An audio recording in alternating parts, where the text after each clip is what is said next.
according to the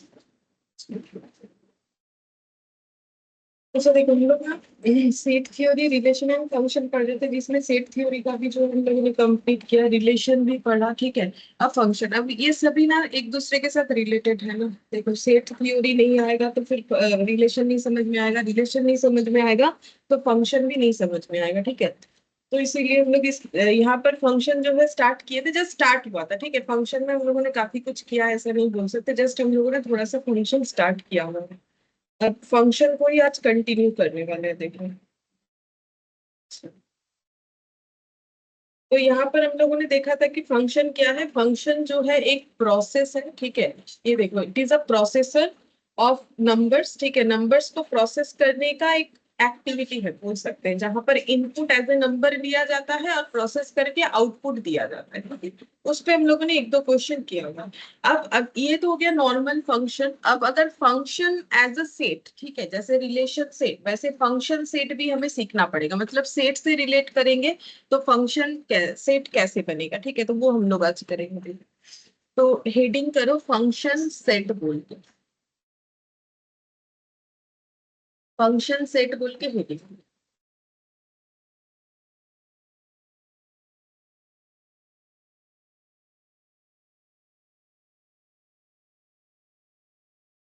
देखो,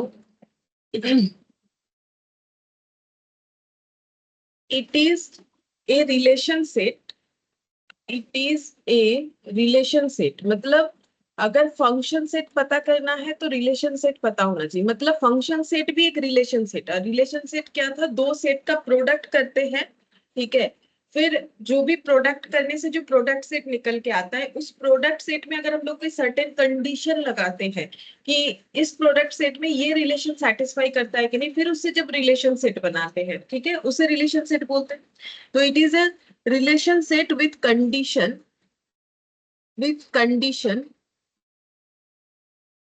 that no distinct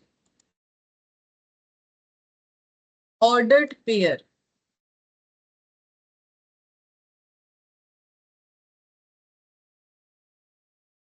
of set have same first element।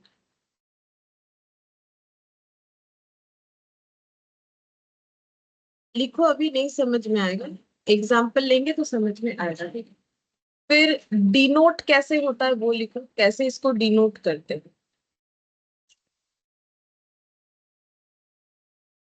if f is a function defined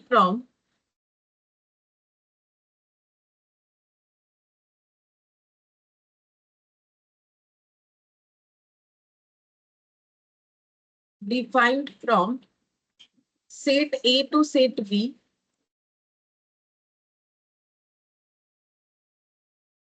it is denoted as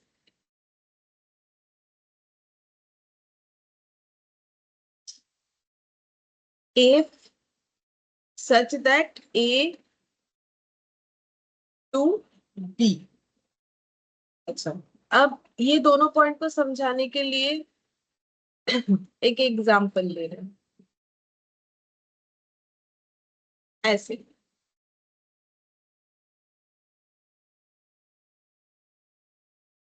relation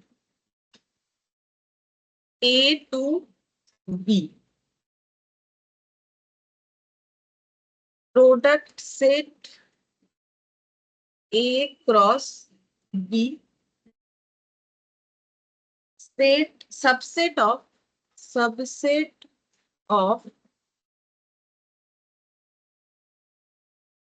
product set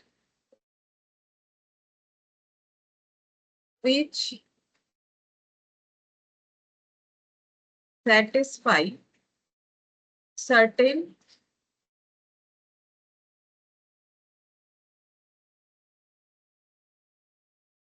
relation।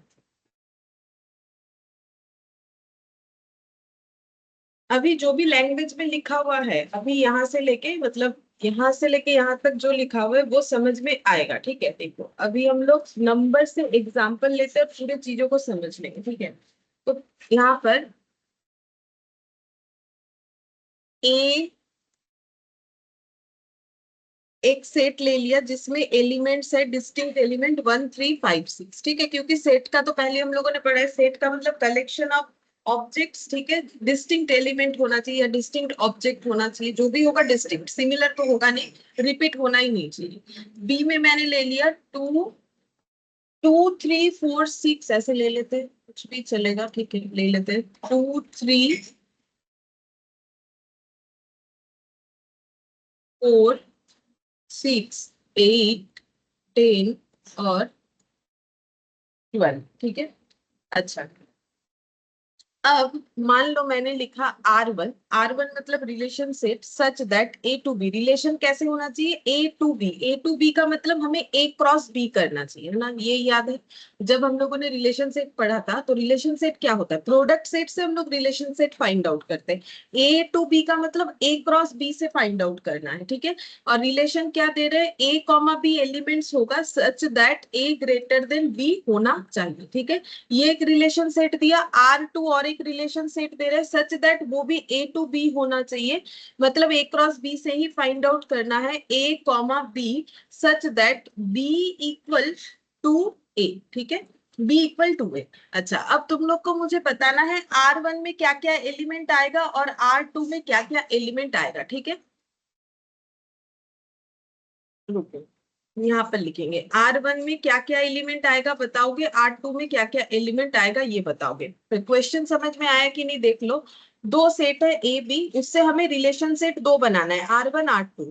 अब relation set बनाने का first condition क्या होता है, product set करना पड़ता है। ये देखो रिलेशन अगर ए टू बी है तो प्रोडक्ट सेट क्या होगा, ए क्रॉस बी। अगर रिलेशन बी टू ए होता सपोज, तो फिर प्रोडक्ट सेट क्या होता, बी क्रॉस ए होता, ठीक है। ये तो हम लोगों ने पहले रिलेशन में ही पढ़ लिया था, ठीक है। फिर भी मैंने एक बार फिर से याद दिला दिया ताकि तुम लोग ये आंसर इजीली दे पाओ, बाई चांस अगर भूल गए हो तो यहाँ पर ए क्रॉस बी करने पे जो भी एलिमेंट्स आएगा, अब देखो धीरे धीरे क्या करना है ना, हमें सारा एलिमेंट्स लिखना नहीं, क्योंकि इतना सारा ए क्रॉस बी लिखेंगे तो काफी टाइम लगेगा। तो थोड़ा थोड़ा जो है इमेजिन करके तुम लोग मुझे बताओ कि ए ग्रेटर देन बी अगर हम लोग कंडीशन चाहते तो उसमें क्या क्या एलिमेंट आएगा। तो कैसे इमेजिन करके बताओगे, सिंपल ऐसे सोचने लगो। पहला होगा 1 2 आएगा कि नहीं आएगा तो लिखेंगे, फिर होगा 1 3 आएगा तो लिखेंगे। तो ऐसे करके मुझे बताते जाओ कि R1 में मुझे क्या क्या लिखना चाहिए, बोलो। 3 2 हाँ, 3 2 5 2 5 3 5 5 2 4 5 2 5 3 5 4, ठीक है। 6 2 6 2, ठीक है। 6 3 6 3 6 4 6 4, क्या और कुछ आएगा,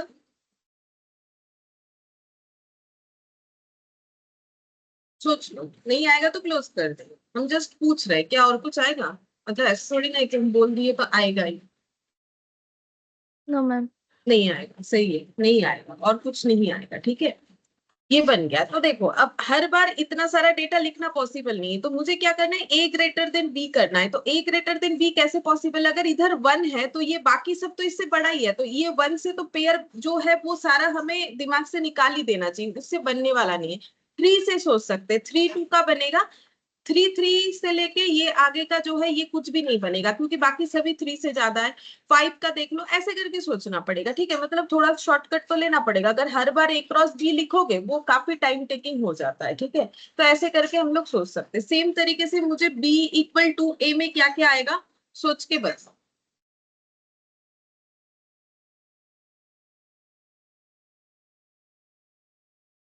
3 3 6 3 6 3 6 6,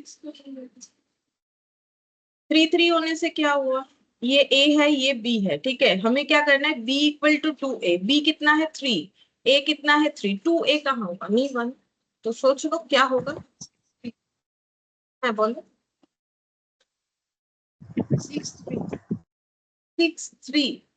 6 3 ये ए है ये बी है, तो बी इक्वल होना चाहिए 2 ए, तो बी है 3 और 2, ए है 6, तो फिर तो 12 हो जाएगा, उल्टा हो रहा है।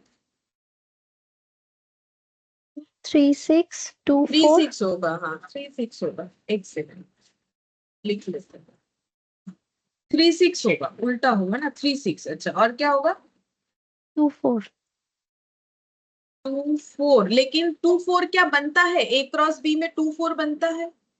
2 तो इधर है, 4 भी इधर है, कैसे बनेगा?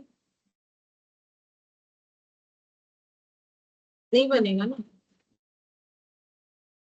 6 12 6 12, हाँ 6 12 बनेगा। और बोलो।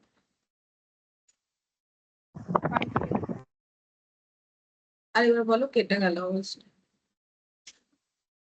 5 10 5 10 है। এটা হবে।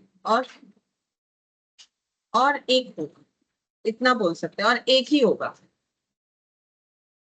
1 है ना? 2 हाँ, स्टार्टिंग वाला ही है, तुम लोगों से इग्नोर कर दिए, ये देखो 1 2। ठीक है, तो थोड़ा सा देखो, ए क्रॉस बी कर लोगे तो बहुत ही आसानी से मिल जाता है, लेकिन वो इतना बड़ा ए क्रॉस बी करने में बहुत ज्यादा टाइम लगता है। तो थोड़ा अपना दिमाग अगर चलाएंगे हम लोग तो हमें कुछ मिल ही जाएगा। ठीक है, थोड़ा सा मुश्किल होगा जब इस तरीके का होता है, लेकिन थोड़ा सोचो। ठीक है, सोचने से दिमाग खुलेगा तो आंसर भी आएगा। ये बन गया। ठीक है, अच्छा, तो हम लोगों ने क्या रिलेशन बनाया? ए से बी में रिलेशन सेट बनाया R1 और R2। ठीक है, और उसके लिए product set A cross B का जरूरत है, जो हम लोगों ने लिखा नहीं है। ठीक है, बिना लिखे ही हम लोगों ने निकालने का कोशिश किया।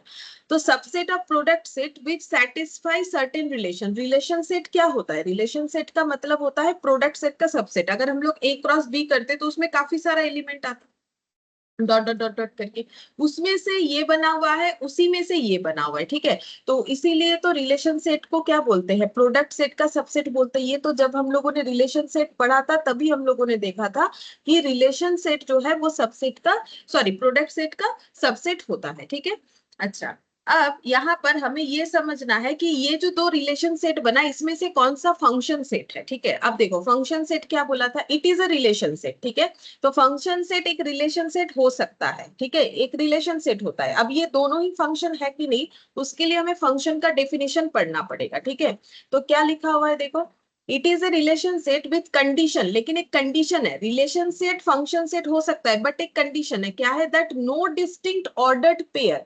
नो डिस्टिंक्ट ऑर्डर्ड पेयर, देखो सभी डिस्टिंक्ट ऑर्डर्ड पेयर है, अलग अलग ऑर्डर्ड पेयर है, कहीं पर भी देख लो। ठीक है, लेकिन क्या बोला है? जितने भी ऑर्डर्ड पेयर है उसमें एक कंडीशन दे रखा है। क्या कंडीशन दिया है? बोल रहा है no distinct ordered pair of set have same first element. जितने भी डिस्टिंक्ट ऑर्डर्ड पेयर है, किसी का भी सेम फर्स्ट एलिमेंट नहीं होना चाहिए। फर्स्ट एलिमेंट मतलब ये रहा, सेम फर्स्ट एलिमेंट नहीं होना चाहिए। सेम फर्स्ट एलिमेंट नहीं होना चाहिए। अगर सेम फर्स्ट एलिमेंट नहीं है तो वही रिलेशन सेट फंक्शन सेट कहलाएगा। तो बोलो, इन दोनों में से कौन सा फंक्शन सेट है?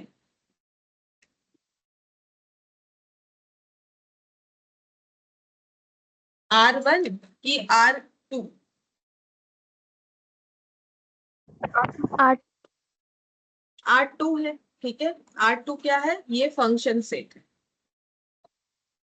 क्योंकि इसमें देखो सभी डिस्टिंक्ट है, 3 6 5 और 1 है। ठीक है, लेकिन यहाँ पर क्यों नहीं होगा? यहाँ पर रिपीट हुआ, यहाँ 3 है, यहाँ 5 है, फिर यहाँ 5 है, फिर यहाँ 5 है, 6 है, 6 है, 6 है। ठीक है, कोई भी एक अगर अपने आप को रिपीट कर दिया, यहाँ तो काफी सारा रिपीटेशन है, कोई भी एक अगर अपने आप को रिपीट कर दिया तो फिर वो रिलेशन सेट फंक्शन सेट नहीं कहलाएगा। ठीक है, फर्स्ट एलिमेंट का रिपीटेशन देखना है, सेकंड से कोई लेना देना नहीं है। जैसे मान लो यहाँ पर 3 6 है, यहाँ पर मान लो 4,6 होता, सपोज बोल रहे हैं कि 4,6 होता, मान लो कि अगर ऐसा होता तो इसका मतलब ये नहीं कि ये फंक्शन नहीं होगा। ठीक है, हमें सेकेंड एलिमेंट के रिपीटेशन से कोई फर्क नहीं पड़ता है, ओनली फर्स्ट। इसीलिए डेफिनेशन क्या लिखा हुआ है?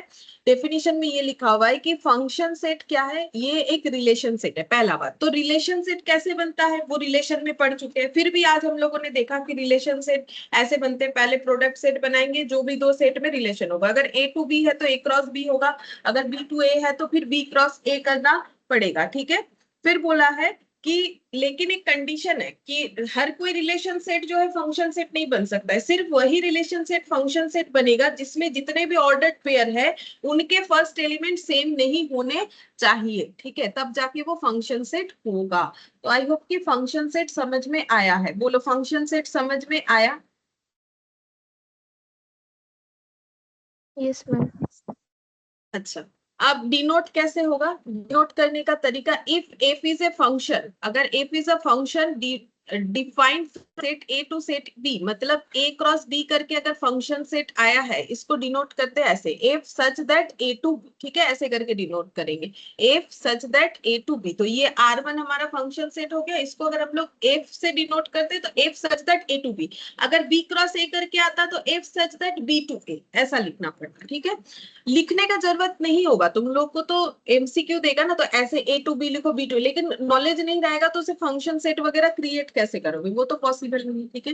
अच्छा, अब जैसे देखो सेट थ्योरी में तुम लोगों ने वेन डायग्राम देखा था कि सेट थ्योरी को हम लोग कैलकुलेट करके भी देख सकते हैं, प्लस वेन डायग्राम यानी ड्रॉ करके भी उसे कैलकुलेट कर सकते हैं। सेम यहाँ पर भी वही देखना है। यहाँ पर जो ड्रॉ होता है उसका नाम, जैसे वहां वेन डायग्राम है, इसका नाम है यहाँ पर मैपिंग, ठीक है, इसको बोलते हैं यहाँ पर मैपिंग। फंक्शन के ड्रॉ को बोला जाता है मैपिंग, ठीक है। अच्छा, मैपिंग कैसे होता है? मैपिंग कुछ इस तरीके से होगा, ऐसा ओवल शेप में होगा, हुआ नहीं ठीक। हम यहाँ एक बार दिखा देते हैं ये यहाँ से, ठीक है, ये कैसे देखने में होता है, मतलब मेरा ड्रॉ उतना अच्छा नहीं हो रहा है, कहाँ गया?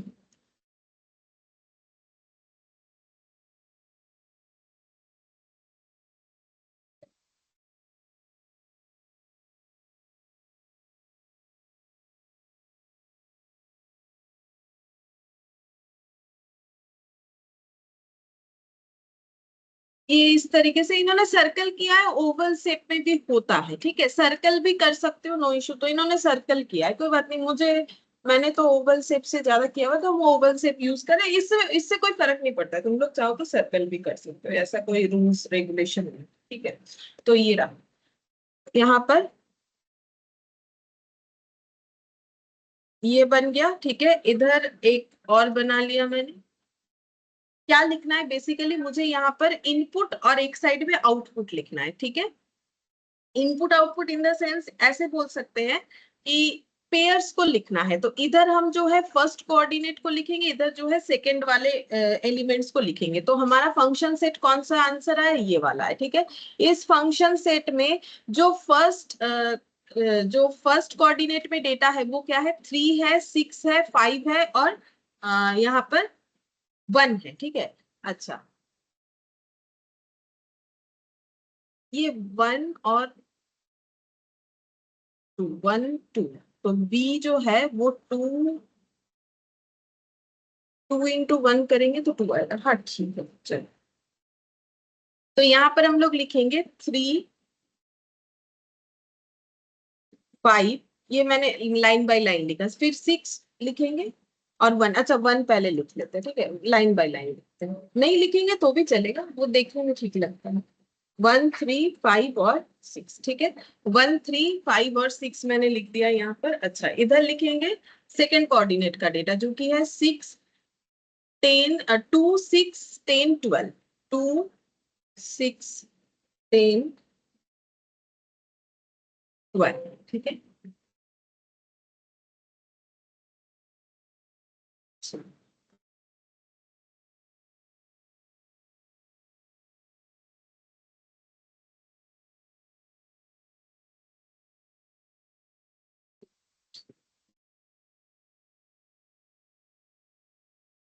1 3 5 6 2 6 10 12, ये मैंने फंक्शन सेट का डेटा ले लिया, ये वाला, ठीक है, ये वाला।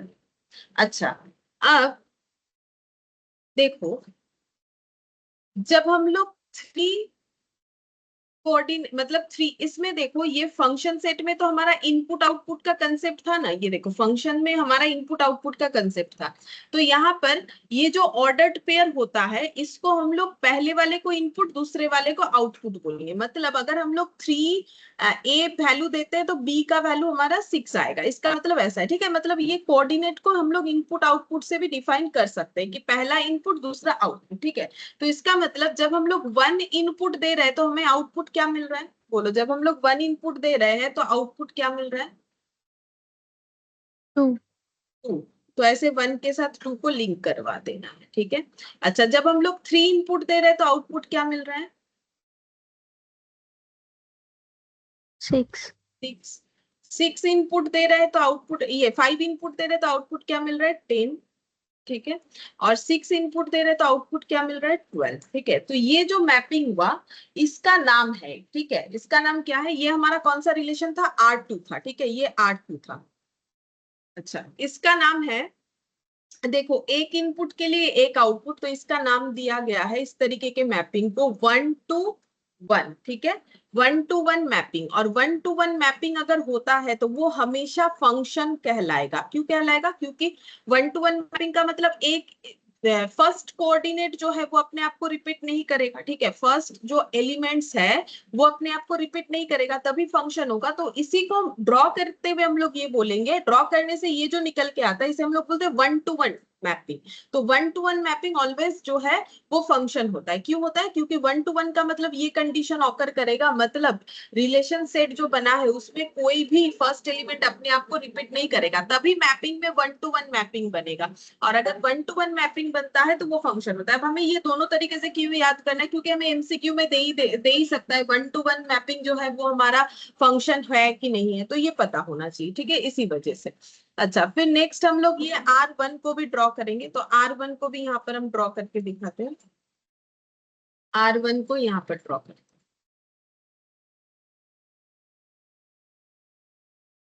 ठीक है। अब R1 में बताओ क्या क्या लिखे, क्या क्या एलिमेंट्स लिखे, इधर क्या क्या लिखे, पहले इधर वाले सेट में इनपुट और इधर में आउटपुट लिखेंगे, बोलो क्या क्या लिखे। 3, 5, 6. 3, 5, 6, ठीक है। और आउटपुट में क्या लिखेंगे, क्या क्या लिखना चाहिए, पहले लिख लेते हैं। 2, 3, 4. 2, 3, ठीक है। अच्छा, अब लाइन लगाएंगे, ठीक है। तो मुझे बोलो कि 3 देने से कितना आ रहा है, 2, 2, ठीक है। 5 देने से फिर से 2, 2. तो यहाँ पर ऐसे एरो और लगेगा। 5 देने से 3 भी आ रहा है तो ऐसे लगेगा एरो। अच्छा, 5 देने से 4 भी आ रहा है तो ये ऐसे लग गया एरो, ठीक है। अच्छा, 6 के देने से 2 आएगा तो ये हो गया फिर से एक एरो इधर। 6 से 3 आ जाएगा तो ये हो गया और एक एरो। और 6 से 4 भी हो जाएगा, ठीक है। तो इस मैपिंग में क्या दिख रहा है, इस मैपिंग को क्या बोलेंगे, हमेशा इनपुट से नाम सोचना चाहिए। तो एक एक इनपुट एक ही आउटपुट, तो 1 to 1। एक इनपुट एक से ज्यादा आउटपुट, तो उसे क्या बोलोगे, बोल सकते हो एक इनपुट तो 1, और एक से ज्यादा को क्या बोलते हैं इंग्लिश में,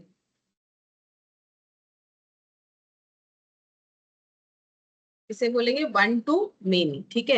1 to many मतलब एक इनपुट एक से ज्यादा आउटपुट, मतलब एक इनपुट से एक से ज्यादा आउटपुट है।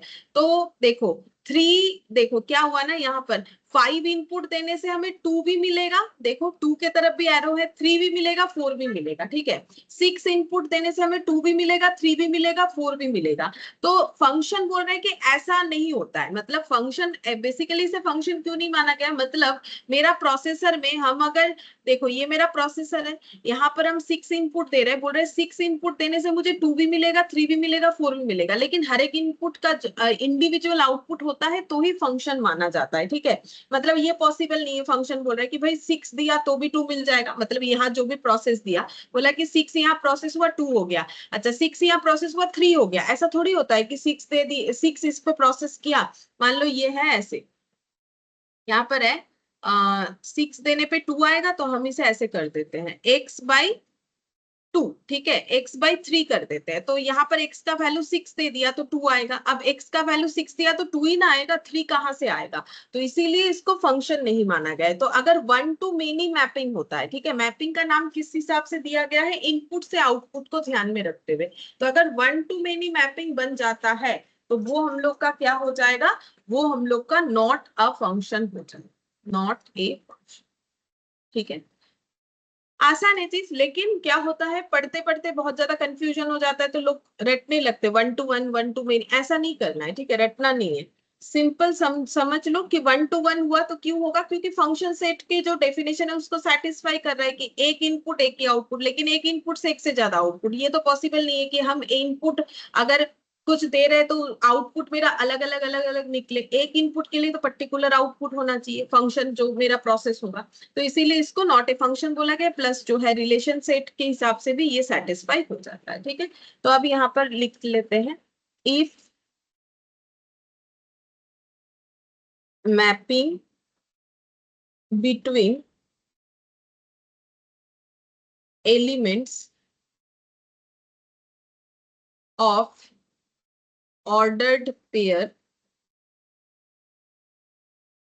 is 1 1 और many वन अभी भी मैंने नहीं करवाया, लेकिन एक बार लिख लो many वन, देन करवा देंगे अब, देन ओनली इट्स फंक्शन। ठीक है, तो बोल रहा है कि मैपिंग में क्या क्या फंक्शन होता है, बोल रहा है कि अगर 1 1 मैपिंग हुआ जो भी मैंने तुम लोग को दिखाया, या फिर मेनी वन हुआ, मेनी वन कैसे होता है वो दिखा देंगे, या फिर मेनी वन हुआ तो वो फंक्शन होता है। 1 to 1 mapping is not a function, 1 to 1 sorry 1 to many, 1 to many mapping is not a function. ठीक है, 1 to many मैपिंग जो है वो फंक्शन नहीं होता है। ये देखो अभी मैंने यहाँ पर दिखाया, तो समझ में आया कि 1 to many क्यों फंक्शन नहीं है और 1 to 1 क्यों फंक्शन है, क्योंकि वो रिलेशन सेट के डेफिनेशन के अकॉर्डिंग ये है। बोलो समझ में आया कि नहीं ये वाला पॉइंट, क्योंकि ये सब जो है आगे आगे और भी बढ़ता जाएगा। बोलो समझ में आ गया यहाँ तक?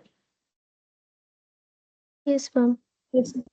ठीक है, चलो अब हम लोग फिर अगर समझ में आया तो हम लोग एक एग्जाम्पल करेंगे, तुम लोग बताने का कोशिश करना। ठीक है, कोशिश क्या बता दोगे, ऐसा कुछ मुश्किल बात है नहीं, तो थोड़ा सा ध्यान से सोचोगे तो बता ही दोगे। 1 2 3 और ये लिख दिया मैंने -3। ठीक है, और एक बी सेट ले लिया, उसमें मैंने एलिमेंट रखा है 1 4 9 और 0। ठीक है, मैंने एक रिलेशन सेट बताया है A to B, मतलब A×B करना पड़ेगा। ये सब बात जो है दिमाग में घुमाते जाओ। ठीक है, और ये R1 कैसा है, A, B ऑर्डर्ड पेयर में आएगा सच दैट B इक्वल A²। ठीक है, तो सबसे पहले ये रिलेशन सेट तुम लोग मुझे बताओ, अपने कॉपी में लिख लो पहले आराम से, फिर मुझे बताओ कि इसमें क्या क्या एलिमेंट्स आने वाला है। ठीक है, आराम से मुझे बताओ कि क्या क्या एलिमेंट्स आने वाले।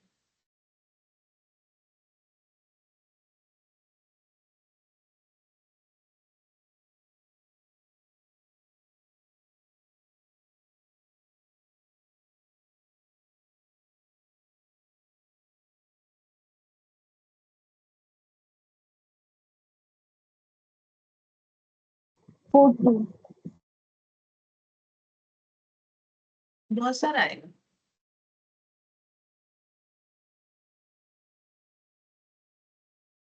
9 3 4 2 तो नहीं आएगा, क्योंकि 4 2 तो आ नहीं सकता है, क्योंकि ऑर्डर्ड पेयर A, B है। ये सब जो है A माना जाता है, ये सब जो है B माना जाता है। अगर 4 2 बोल रहे हैं तो हम लोग B, A बोल रहे हैं, लेकिन हमारा रिलेशनशिप तो A, B है, हमें तो A×B करना है। 4 2 2 4 एक चीज नहीं होता है, अगर 4 2 लिख रहे हैं तो गलत हो जाए। पहला बात है तो ऑर्डर्ड पेयर जो है वो तो A, B में बनेगा। आप सोचो कि A, B में क्या क्या आएगा जो B=A² को सेटिस्फाई। 3 9 3 9, हाँ सही है। और -2 4 -2 4, -3 9 -3 9 2 4 2 4, और भी होगा 7 पेयर्स होंगे, 7 एलिमेंट्स होंगे। 4 ही बताए हो अभी तक, और भी 3 होगा। देखो सिंपल ऐसे सोचना चाहिए, कैसे सोच रहे हो तुम लोग नहीं पता। देखो पहला पेयर होगा 1 1, क्या 1 1 सेटिस्फाई होगा? सोच लो, क्या 1 1 ये दिमाग में घुमाओ ना, 1 1 सेटिस्फाई होगा? Yes ma'am. होगा ना, तो फिर 1 1 भी तो लिखना चाहिए। तो लाइन बाय लाइन करो, अगर कहीं से भी बीच से स्टार्ट करोगे तो कुछ ना कुछ तो छूटेगा ही ना। 1 1 होगा। अच्छा, अब नेक्स्ट पेयर क्या बनेगा, 1 4, क्या 1 4 होगा, ऐसे दिमाग में सोचना पड़ेगा, ठीक है। 1 4 होगा नेक्स्ट पेयर, क्या 1 4 होगा, सोच के देखो। 1 4 में b equal to a square fulfil हो रहा है, ये a है ये b है। नो नहीं हो मैम। रहा है, नहीं हो रहा है तो नहीं होगा ना, ऐसे दिमाग दिमाग को चलाओ। 1 4 उसके बाद 1 9, क्या 1 9 पॉसिबल है, पॉसिबल ही नहीं है ना। 1 का स्क्वायर करेंगे तो वो b होना चाहिए, तो 1 का स्क्वायर 9 थोड़ी ना होता है। 1 0 नहीं होगा, खत्म हो गया 1 वाला। 2 1, क्या 2 1 पॉसिबल है, 2 का स्क्वायर करोगे तो 4 हो जाएगा, नहीं पॉसिबल है। 2 4 है, हाँ है, 2 4 है, बोला है तुम लोगों ने 2 4 है। अच्छा 2 9, 2 का स्क्वायर करोगे थोड़ी ना 9 आता है। 2 0 नहीं होगा, 2 का स्क्वायर करने से थोड़ी ना 0 आता है, ऐसे सोचना है ना, सिंपल। 3 1, 3 1, क्या 3 का स्क्वायर करने से 1 आता है, नहीं आता है, तो 3 1 नहीं होगा। फिर क्या होगा, 3 4, तो 3 का स्क्वायर करने से क्या 4 आता है, नहीं आता है, नहीं होगा, ठीक है। अच्छा फिर 3 4 हो गया, 3 9, 3 का स्क्वायर करने से 9 आता है, हाँ आता है, तो बोला है ये देखो। 3 0, तो 3 का स्क्वायर करने से क्या 0 आता है, नहीं आता, नहीं होगा। अब 0 1, क्या 0 का स्क्वायर करोगे तो 1 आएगा, नहीं। 0 का स्क्वायर करोगे 4 आएगा, नहीं। 0 का स्क्वायर करोगे 9 आएगा, नहीं। 0 का स्क्वायर करोगे 0 आएगा, आएगा, तो फिर कौन सा होगा बोलो। 0 0। 0 0, तो ऐसे लाइन बाय लाइन सोचो, अगर कहीं से भी सोचना स्टार्ट करोगे तो कुछ तो छूटेगा ही, ठीक है, थोड़ी ना सारा कवर कर पाओगे, ऐसा सोचना है। और क्या होगा एक बोलो।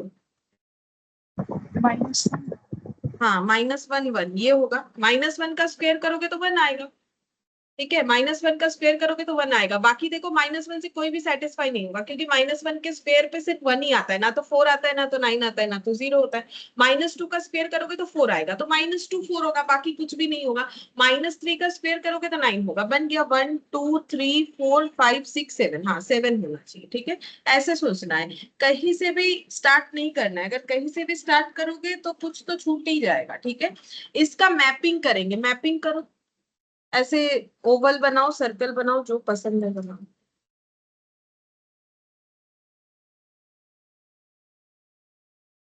बोलो इसमें क्या क्या लिखे इनपुट में।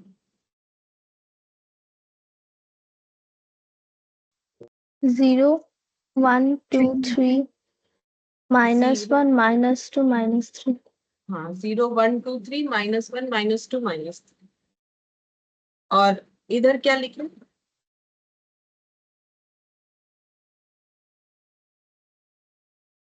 0 1 4 9।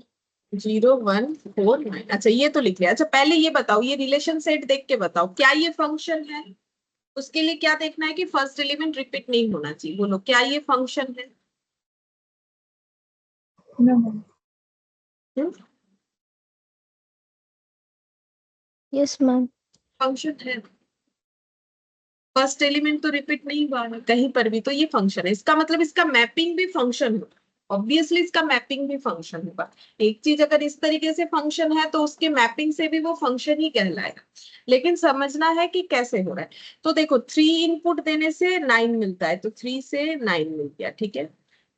-2 से 4, -2 से 4 ये रहा, ठीक है। फिर -3 से 9, -3 से 9 ये रहा, ठीक है। 2 से 4 ये हो गया। 1 से 1, 0 से 0, -1 से 1।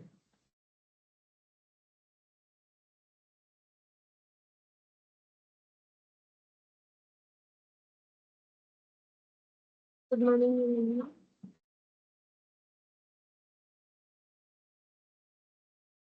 Good morning. Good morning ma'am. -1 से 1, ठीक है। तो यहाँ पर क्या कंडीशन वो आप बोल सकते हो, मतलब इनपुट के रेस्पेक्ट में बोलो। एक इनपुट का एक आउटपुट है, या एक इनपुट का एक से ज्यादा आउटपुट है, कैसा है। Many to one.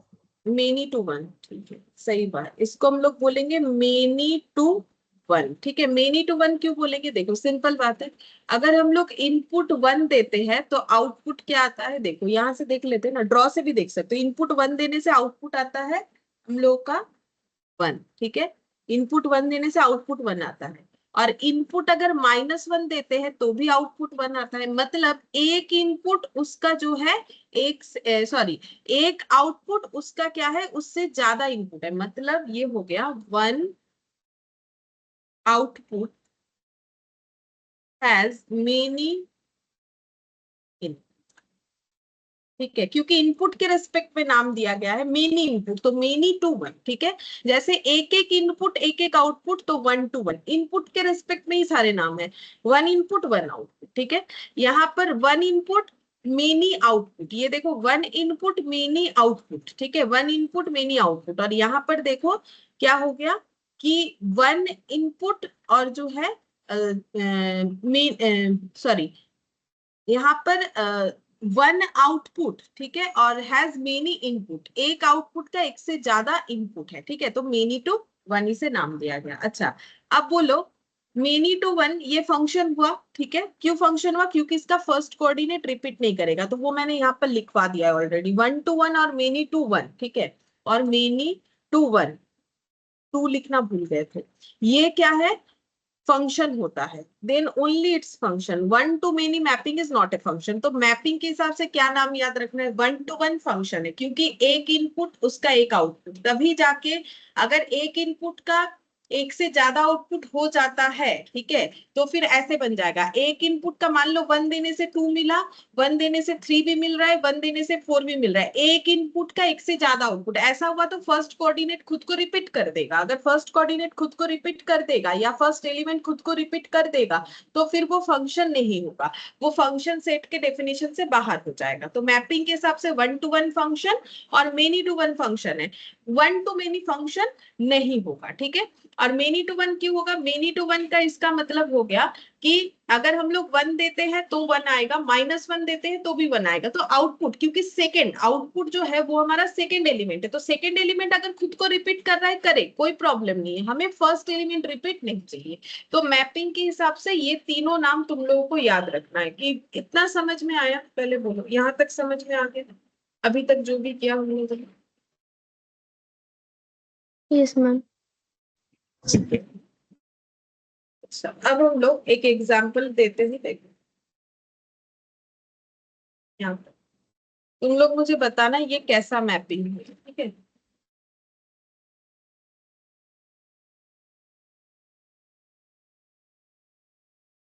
A 1 2 3 4 and B से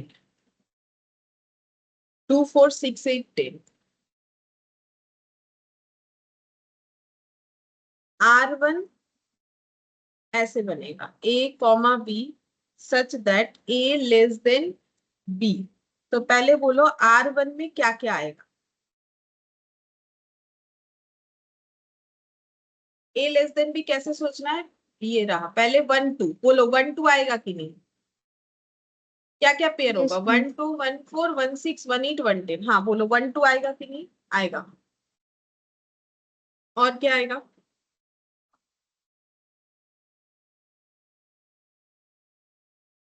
2 4 2 नहीं, 6 पहले पहले 1 कंप्लीट करो, नहीं तो फिर से सेम मिस्टेक होगी। पहले 1 कंप्लीट,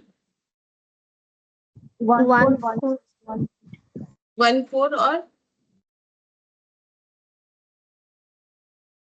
बोलते जाओ 1 6 फिर 1 8 1 10। 1 10। ठीक है, इसके बाद भी काफी सारा आएगा, लेकिन इतना ही लिख के हम लोग बता सकते हैं कि ये फंक्शन होगा कि नहीं होगा। बोलो। No ma'am. Not a function क्यों नहीं हुआ? बोलो सही आंसर, क्यों नहीं?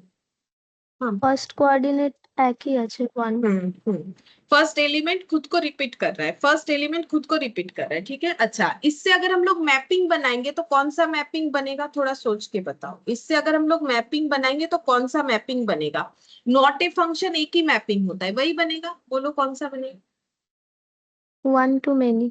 1 to many वाला बनेगा। ठीक है, इसका मैपिंग बनाओगे तो बना के देख सकते हो बाद में घर पे। ठीक है, 1 to many वाला बनेगा, और 1 to many होगा तो ही नॉट ए फंक्शन होगा, क्योंकि 1 to 1 फंक्शन और many to 1 भी फंक्शन में ही आ जाता है। ठीक है, अच्छा, तो सब लिखने का जरूरत नहीं होता है, ठीक है। इस तरीके का जब क्वेश्चन देगा थोड़ा बहुत, क्योंकि सबसे पहले तुम लोग ये दिमाग में सेट करो कि मुझे ये पहला पूरा कंप्लीट करना है। एक 1 कर लिया, एक 2 पे जाओगे तो फिर कंफ्यूजन और गलत आंसर होगा। 1 2 1 4 1 6 1 8 1 10 ये कंप्लीट करो, क्योंकि सिंपल सा बात है, जब ए क्रॉस बी करते हो तब ऐसा लिखते हो ना, 1 2 1 4 ऐसे करके लिखते हो। थोड़ी ना एक बार 1 2 फिर एक बार 1 2 4 फिर एक बार 3 6 ऐसे लिखेंगे तो फिर हमारा कुछ ना कुछ छूट ही जाएगा। लिखना गलत बात नहीं है, लेकिन छूटेगा ना, एक सीक्वेंस में हमें चलना पड़ेगा। तो उस सीक्वेंस को हमेशा मेंटेन करते रहना है। अच्छा, और एक एग्जांपल में चलते हैं।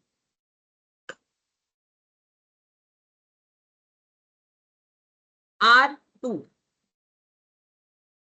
यही वाला ए बी रहेगा, ठीक है। हम R2 यही ए बी रहेगा, R2 सिर्फ लिख देते हैं, A comma B such that B equal to A, ठीक है। तो बोलो इसमें क्या क्या एलिमेंट्स आएंगे R2 में।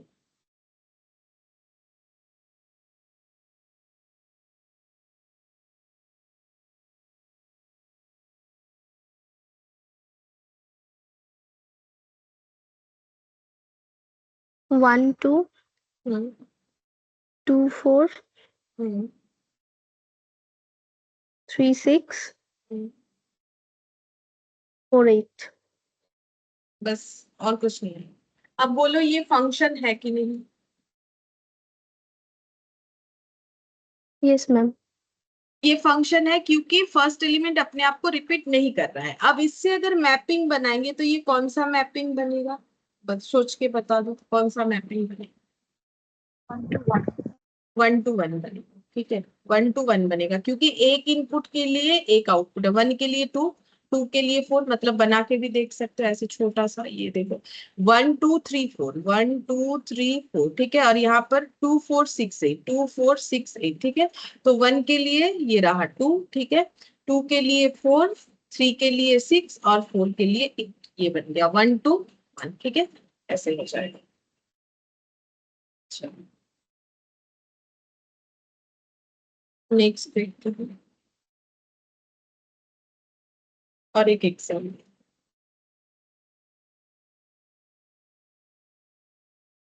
P -2 -1 0 1 2 Q 0 1 2 3 4 R3 एक रिलेशन सेट दे रहा है जिसमें P कॉमा Q एलिमेंट्स होगा। मतलब हमें क्या करना पड़ेगा, P क्रॉस Q या Q क्रॉस P। अगर P कॉमा Q एलिमेंट रहेगा तो P cross Q। P cross Q करना पड़ेगा। अब कंडीशन ये है such that Q equal P square होना चाहिए। तो बोलो क्या क्या एलिमेंट्स इसमें आएगा। तो तुम लोग कैसे सोचोगे, पहले -2 0 -2 1 -2 2 -2 3 -2 4, फिर उसके बाद -1 0, ऐसे करके सोचना है और देखते जाओ कौन कौन सा आएगा, वहां लिखते जाओ, बहुत आसानी से हो जाएगा।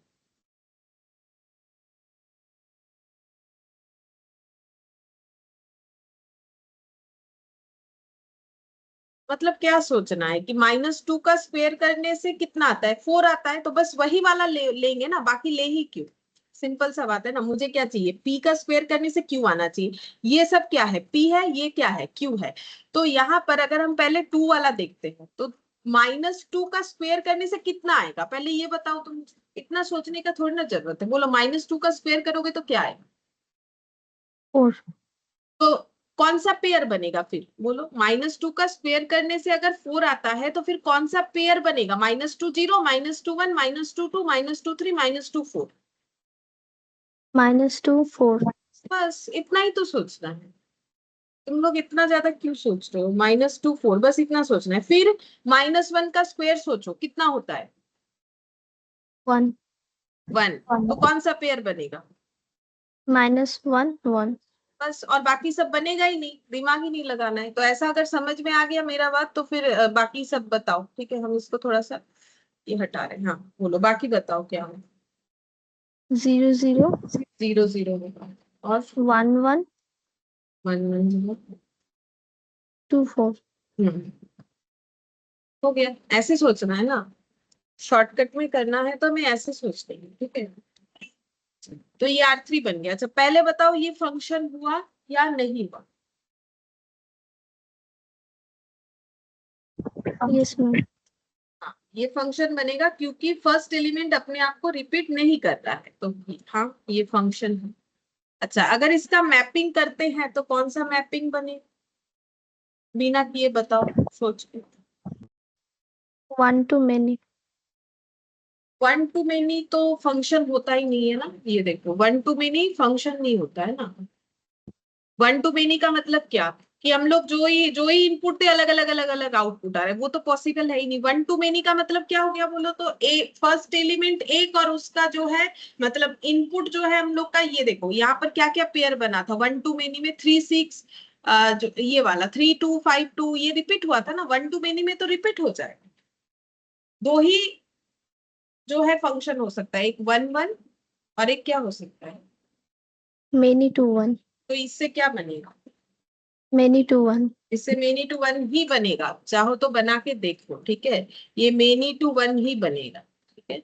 मेनी टू वन का मतलब इनपुट सब अलग अलग है, लेकिन आउट मतलब एक आउटपुट का एक से ज्यादा इनपुट है। जैसे देखो 4 का इनपुट 2 भी है, 4 का इनपुट -2 भी है, ठीक है। इसे बोलते हैं मेनी टू वन, इससे बोलते हैं मेनी टू वन, ठीक है। 1 to many हमें बोलना ही नहीं है, 1 to many हमारा फंक्शन नहीं होगा, मेनी टू वन होगा और 1 1 होगा, ठीक है। अब इसका हम समरी लिखवा देते हैं, ये याद रखना है हमें, लेकिन समझ के देखो, ऐसे ही याद नहीं रख पाएंगे हम, ठीक है। समझ के याद रखना है।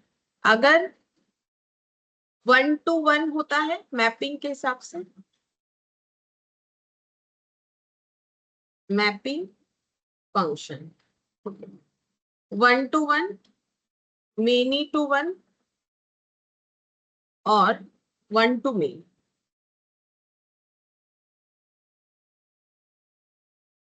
अच्छा मुझे बोलो इसका आंसर 1 to 1 फंक्शन होता है? Yes, ma'am. तो यस लिखेंगे। मेनी टू 1 फंक्शन होता है? Yes, ma'am. और 1 to many फंक्शन होता है? No, ma'am. ये याद रखना है, लेकिन चीज को समझना पड़ेगा ना, क्योंकि खाली तो ये पूछेगा नहीं हमें, हमें चीजों का कंसेप्ट समझ में आना चाहिए, तभी जाके हम लोग कर पाए, ठीक है। अच्छा अब हम लोग इतना अगर समझ में आया है तो हम लोग थोड़ा एक दो क्वेश्चन करके देख सकते हैं। 7B में जाएंगे,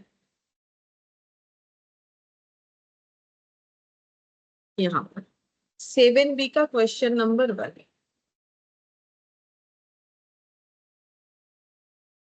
7B का क्वेश्चन नंबर 1, तुम लोग को बताना है कि अगर ए सेट ये है, बी सेट ये है, ए सेट में एलिमेंट है XYZ, बी सेट में एलिमेंट है PQRS, which of the relation on A to B, हमें क्या बनाना है? A to B are function बोल रहा है। A to B अगर करते हैं मतलब A क्रॉस B निकालना पड़ेगा, निकालने का जरूरत नहीं, बिना निकाले भी किया जाएगा, A क्रॉस B निकालना पड़ेगा।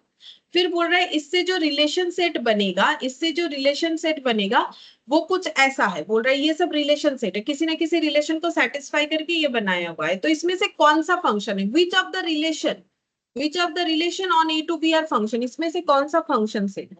तो फंक्शन सेट है कि नहीं उसको समझने के लिए मैंने रूल्स बता दिया। क्या देख के बोल सकते हो कि एक रिलेशन सेट फंक्शन सेट है कि नहीं? अब बताओ इसमें से कौन सा फंक्शन सेट है?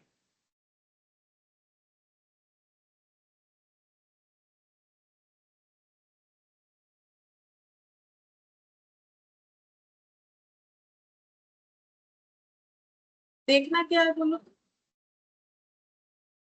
First element. फर्स्ट एलिमेंट अपने आप को रिपीट कर रहा है, तो बोलो।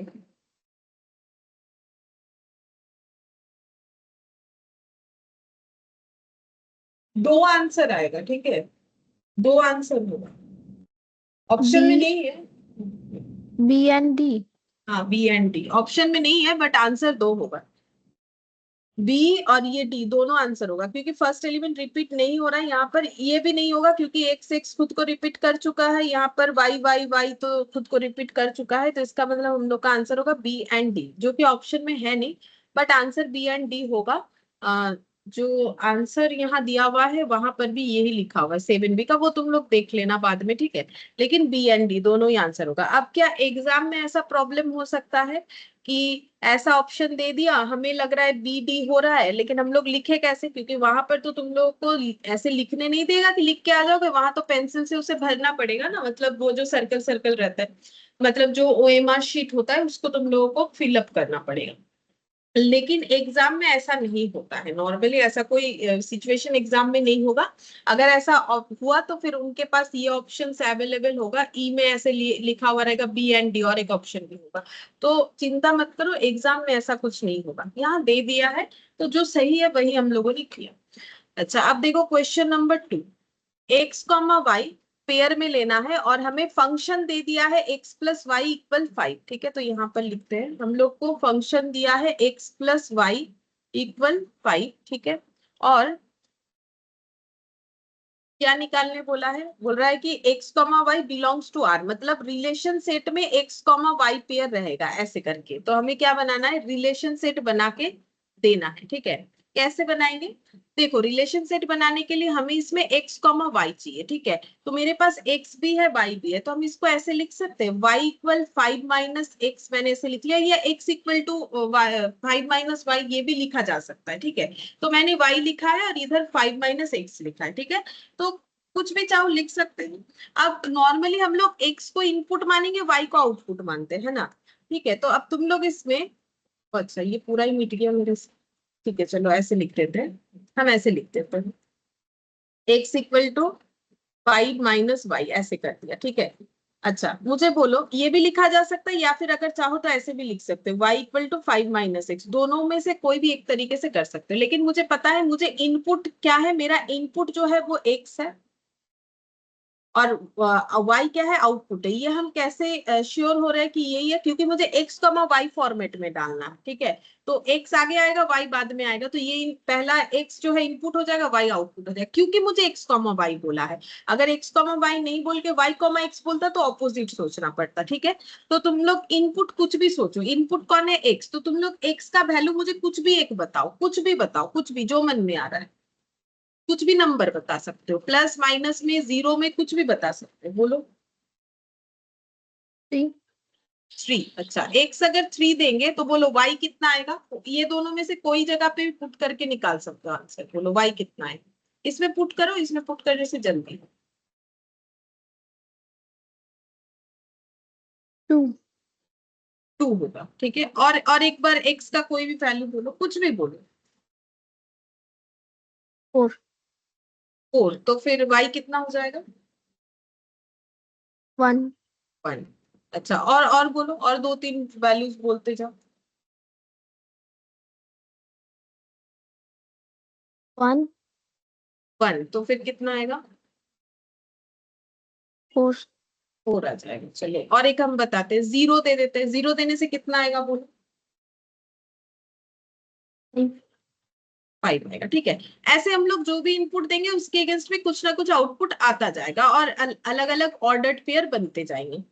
अब ये जो बना, मुझे बोलो क्या ये फंक्शन बन सकता है कि नहीं बन सकता है? ये जो आर सेट है ये फंक्शन बन सकता है कि नहीं बन सकता है? उसके चेक करने का रूल्स मैंने बता दिया। अब बोलो कि ये फंक्शन बनेगा कभी या नहीं बनेगा? Yes, ma'am. ये हमेशा फंक्शन बनेगा। क्यों? क्योंकि हम लोग जो भी इनपुट देंगे उसका डिस्टिंक्ट आउटपुट ही आएगा। ऐसा पॉसिबल ही नहीं है कि मैंने 3 दिया तो 2 आया और 3 देंगे तो कुछ और भी आ जाए, ऐसा पॉसिबल नहीं है, ठीक है। मतलब ये 1-1 हो रहा है, मतलब फर्स्ट एलिमेंट अपने आप को रिपीट करते, ये पॉसिबल नहीं है। फर्स्ट एलिमेंट कब अपने आप को रिपीट करता है? जब 3 देने से 2 आ गया, 3 देने से मान लो 4 भी आ गया, तब होता है फर्स्ट एलिमेंट अपने आप को रिपीट, जिसका कोई स्कोप हमें यहाँ दिख नहीं रहा है। तो इसका मतलब ये हमेशा हमारा फंक्शन ही होगा, चाहे कितने भी लिख लो। तो इसका आंसर क्या दे दोगे? बोलो, not a function, composite function. Composite function last दिन करवाया था, फंक्शन के अंदर फंक्शन, तो उसका तो यहाँ कोई स्कोप नहीं है। तो ये बी ऑप्शन तो बेकार है, क्योंकि ये फंक्शन, कॉम्पोजिट फंक्शन तो बन नहीं रहा है, एक ही फंक्शन दिया है यहाँ पर, है ना। कॉम्पोजिट का तो कोई सवाल नहीं है। आंसर क्या होगा? Not a function, 1-1 mapping, none of this. 1-1 mapping. हाँ 1-1 मैपिंग होगा, क्योंकि इसका 1-1 मैपिंग ही तो होगा। 1-1 मैपिंग तो फंक्शन ही होता है। तो अगर मेरा आंसर फंक्शन आ रहा है तो यहाँ ऑप्शन के अकॉर्डिंग भी तो हमें आंसर देना है। तो ऑप्शन के अकॉर्डिंग क्या देंगे? 1-1 मैपिंग। अभी थोड़ी देर पहले ही तो सीखा था कि 1-1 मैपिंग जो है ये हमारा फंक्शन होता है। सही ऑप्शन शायद सी है, 1-1 मैपिंग। मैंने बी लिख दिया है गलती से। हाँ सी। ठीक है, ये हो गया। अब क्वेश्चन नंबर 3। क्वेश्चन नंबर 3 में बोला है x comma y ordered pair में होना चाहिए और एक्स का वैल्यू 4 होना चाहिए। तो क्वेश्चन बोल रहा है x comma y ordered pair होगा, मतलब एक्स इनपुट और वाई जो है आउटपुट, और बोल रहा है सच दैट एक्स का वैल्यू 4 होना चाहिए। ठीक है, एक्स का वैल्यू 4 होना चाहिए। और बोल रहा है एक्स वाई जो है वो आर सेट में बिलोंग करेगा। आर मतलब रिलेशन सेट। तो एक रिलेशन सेट बनेगा जहां पर एक्स कॉमा वाई होगा। ठीक है, x comma y ordered pair में काफी सारा चीज आ सकता है, लेकिन एक कंडीशन है कि x हमेशा 4 ही होगा। तो मुझे बोलो कि अगर मेरा x 4 हुआ तो y कितना होगा। अब y कितना होगा उसके लिए तो मुझे एक फंक्शन देना चाहिए था, बट उन्होंने कुछ नहीं दिया है। तो हम लोग y को रैंडमली कुछ भी वैल्यू ले सकते हैं। तो अगर x 4 है, मान लो कि y 0 है, ठीक है, फिर x क्या लेना पड़ेगा? 4 ही लेना पड़ेगा। y कुछ भी ले लो अपने मन से, बोलो y क्या होगा, कुछ भी डेटा बोलो, कोई प्रॉब्लम नहीं है। 397 -2 कुछ भी बोलो, बोलो कितना कितना लिखना चाहते हैं? 2, 2। और एक बोलो ऑर्डर्ड पेयर, पूरा ऑर्डर्ड पेयर में बोलो, 2 एलिमेंट बताओ। 4, 6, 4 6, ठीक है। 4, 7. देखो 4 को हमें फिक्स रख देना है, क्योंकि x हमेशा 4 होगा। y क्या होगा उसके लिए हमें कोई फंक्शन नहीं दिया, तो हम लोग रैंडमली अपने हिसाब से कोई भी वैल्यूज को ले सकते हैं। ठीक है, अब मुझे ये बता दो, क्या ये फंक्शन बन सकता है कभी भी ये रिलेशन से? No, ma'am. Not a function. क्यों नहीं बन सकता है? बोलो सही आंसर, बट क्यों नहीं बन सकता है? Past element repeat होता हाँ, फर्स्ट एलिमेंट रिपीट हो गए। हमेशा 4 तो अपने आप को रिपीट करेगा ही, क्योंकि x तो मुझे फिक्स्ड कर दिया है। तो मेरा तो फर्स्ट एलिमेंट कुछ भी ले लो, सेकंड एलिमेंट मेरा रिपीट होगा ही होगा। तो ये फंक्शन नहीं होगा। तो अब ऑप्शन के हिसाब से मुझे बताओ आंसर क्या होगा। Not a function, function, 1-1 mapping, none of this. बोलो कौन सा आंसर है? not a function. Not a function, मतलब यहाँ पर ही लगा देते ऑप्शन नॉट ए फंक्शन, इसमें हो गया सेट। ठीक है, अच्छा अब देखते हैं कौन सा एग्जाम्पल करेंगे, सॉरी कौन सा क्वेश्चन। 4th नंबर वाला कर सकते हैं। ऑर्डर पेयर में होना चाहिए y इक्वल टू x का स्क्वायर। ठीक है, तो x comma y equal x का स्क्वायर ऐसा होना चाहिए। Where x comma y belongs to r, x comma y जो है वो r यानी कि रिलेशन सेट में बिलोंग होगा। मतलब हमें एक रिलेशन सेट बनाना पड़ेगा। ठीक है, अच्छा तो रिलेशन सेट बनाओ। यहाँ पर हमें फंक्शन बता दिया है पूरा पूरा कि y इक्वल x का स्क्वायर होगा। तो फिर हम लोग कौन से वैल्यू को इमेजिन करेंगे? क्योंकि एक्स वाई बोला है तो x इनपुट है, तो इनपुट का वैल्यू कुछ एक लो, उसके अगेंस्ट में आउटपुट आ जाएगा। मतलब सीधा बात है, x का कोई भी एक वैल्यू सोचो, उसके अगेंस्ट में y आंसर आएगा। बोलो, अगर जैसे हम बताते एक्स का वैल्यू 1 ले लिया, ठीक है, तो एक्स अगर 1 ले लिया तो 1 का स्क्वायर क्या हो जाएगा? 1 ही होगा, मतलब 1-1 आएगा। ऐसे करके बताओ और क्या हो सकता है, और कुछ बताओ। 2, 4, 2-4 हो सकता है, अच्छा ठीक है। और 2-3 बता दो। 3, 9, 3-9। एक माइनस से बता 0, दो, एक माइनस से बताओ। -1, 1, हाँ, और 0 वाला बता दो। 0, 0. ठीक है, ये कंप्लीट नहीं है, ये डॉट डॉट चलता जाएगा बहुत सारा। जैसे ये भी कंप्लीट नहीं है, ऐसा जितना चाहो लिख सकते, कोई लिमिटेशन तो है नहीं हमारा। अच्छा अब बताओ, यहाँ पर ये फंक्शन ही पूछा होगा, देखो। हाँ फंक्शन है नहीं है, बोलो ये फंक्शन होगा या नहीं होगा? Yes, ma'am. होगा, इज अ फंक्शन। क्यों बोलो फंक्शन क्यों हुआ? क्योंकि फर्स्ट एलिमेंट कभी भी अपने आप को रिपीट नहीं करेगा। मतलब 1 देने से 1 आया, और 1 देने से 4 भी आ जाए, या फिर 1 देने से 9 आ जाए फॉर एग्जाम्पल, ऐसा कुछ पॉसिबिलिटीज नहीं है। इसका मतलब फर्स्ट एलिमेंट हमेशा डिस्टिंक्ट ही रह रहा है, तो फिर फंक्शन तो होगा। तो 4th का आंसर क्या हो जाएगा फिर? Option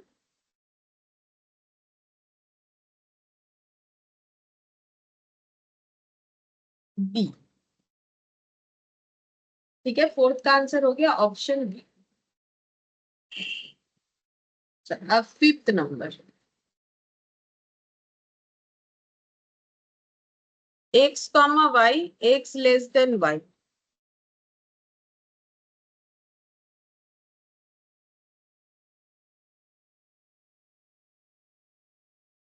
x comma y belongs to R बोला है, ठीक है।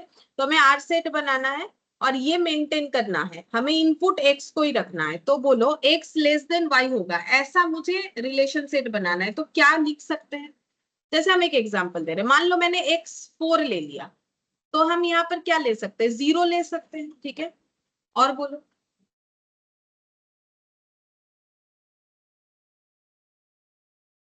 1 2 1 2। अच्छा, एक चीज देखना है कि रिपीटेशन पॉसिबल है कि नहीं, वो भी देखना है।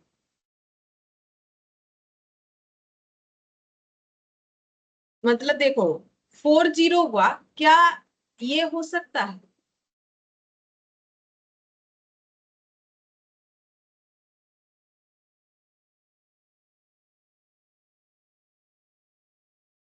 बोलो क्या ये हो सकता है?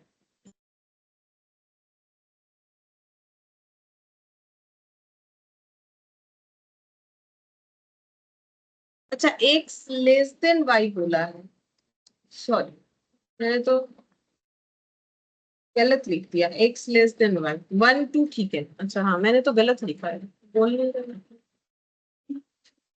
ऐसे लिख दिया, मान लो मैंने ये लिख सकते हैं ना, 1 4 ऐसा लिख सकते हैं, ये पॉसिबल है कि 1 <4, 1 <2। हाँ देखो 1 <2 हो गया। अच्छा, अब ये भी लिख सकते हैं 2 2 4। अच्छा, 2 4 के बाद ये भी तो लिख सकते हैं 2 3, 2 <3। अच्छा, तो इस तरीके का पेयर बन सकता है। मतलब क्या ये फंक्शन बनने के लिए केपेबल है?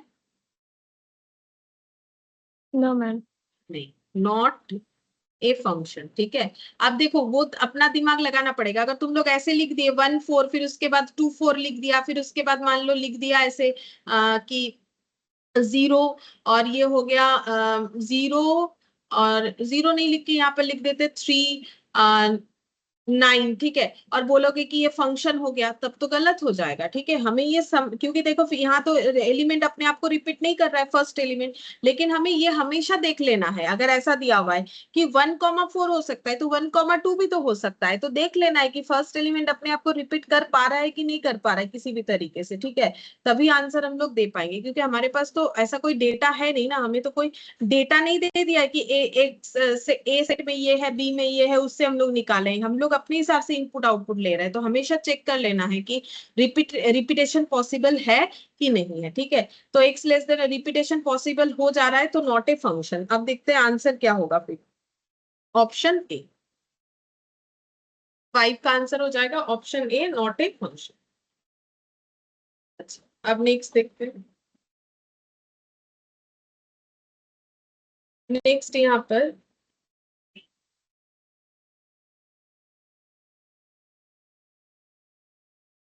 5 के बाद 6 नंबर, ये डोमेन ऑफ फंक्शन बोला है, ठीक है। वो फंक्शन हम लोगों ने डोमेन लास्ट क्लास में सीखा था ऑब्वियसली, बट वो डोमेन जो है वो हमारा रिलेशन का था। ये जो है ये फंक्शन का डोमेन है, ठीक है।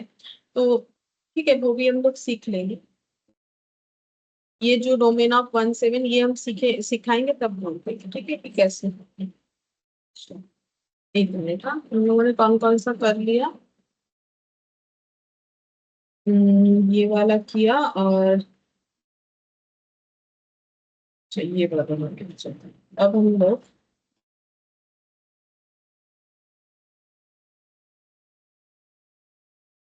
कौन सा वाला करें, रेंज 8 9 ये सब नहीं करेंगे। 10th नंबर वाला कर सकते हैं, 10th नंबर,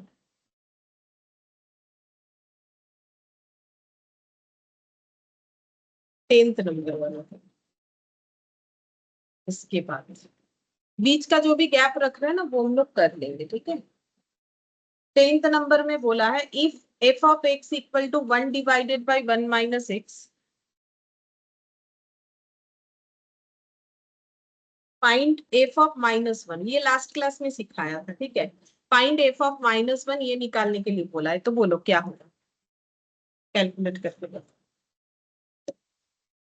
मतलब मुझे इनपुट -1 देना, इनपुट क्या होता है x है, तो फिर यहाँ पर दोनों साइड में x में -1 पुट कर देना चाहिए तो आंसर आ जाएगा। ये कौन सा क्वेश्चन है? लास्ट क्लास में हम लोगों ने ऐसा ही क्वेश्चन से स्टार्ट किया था फंक्शन। तो बोलो हाफ। हाफ, सही है। यहाँ पर हम लोग पुट कर देंगे -1, ये 1, ठीक है, 1 माइनस माइनस ऑफ 1, ठीक है, तो 1 डिवाइडेड बाई 1 प्लस 1 यानी 1/2, हाफ, ठीक है, हाफ। तो 10th का आंसर हो जाएगा हाफ, मतलब ऑप्शन 11th वाला करेंगे।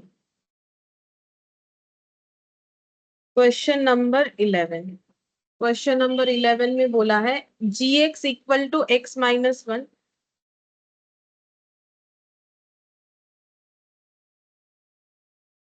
x-1 बाई x, अच्छा x-1/x भी है। फिर बोला है g of -half, g of -half कितना होगा? निकालो, निकाल के बताओ g of -half.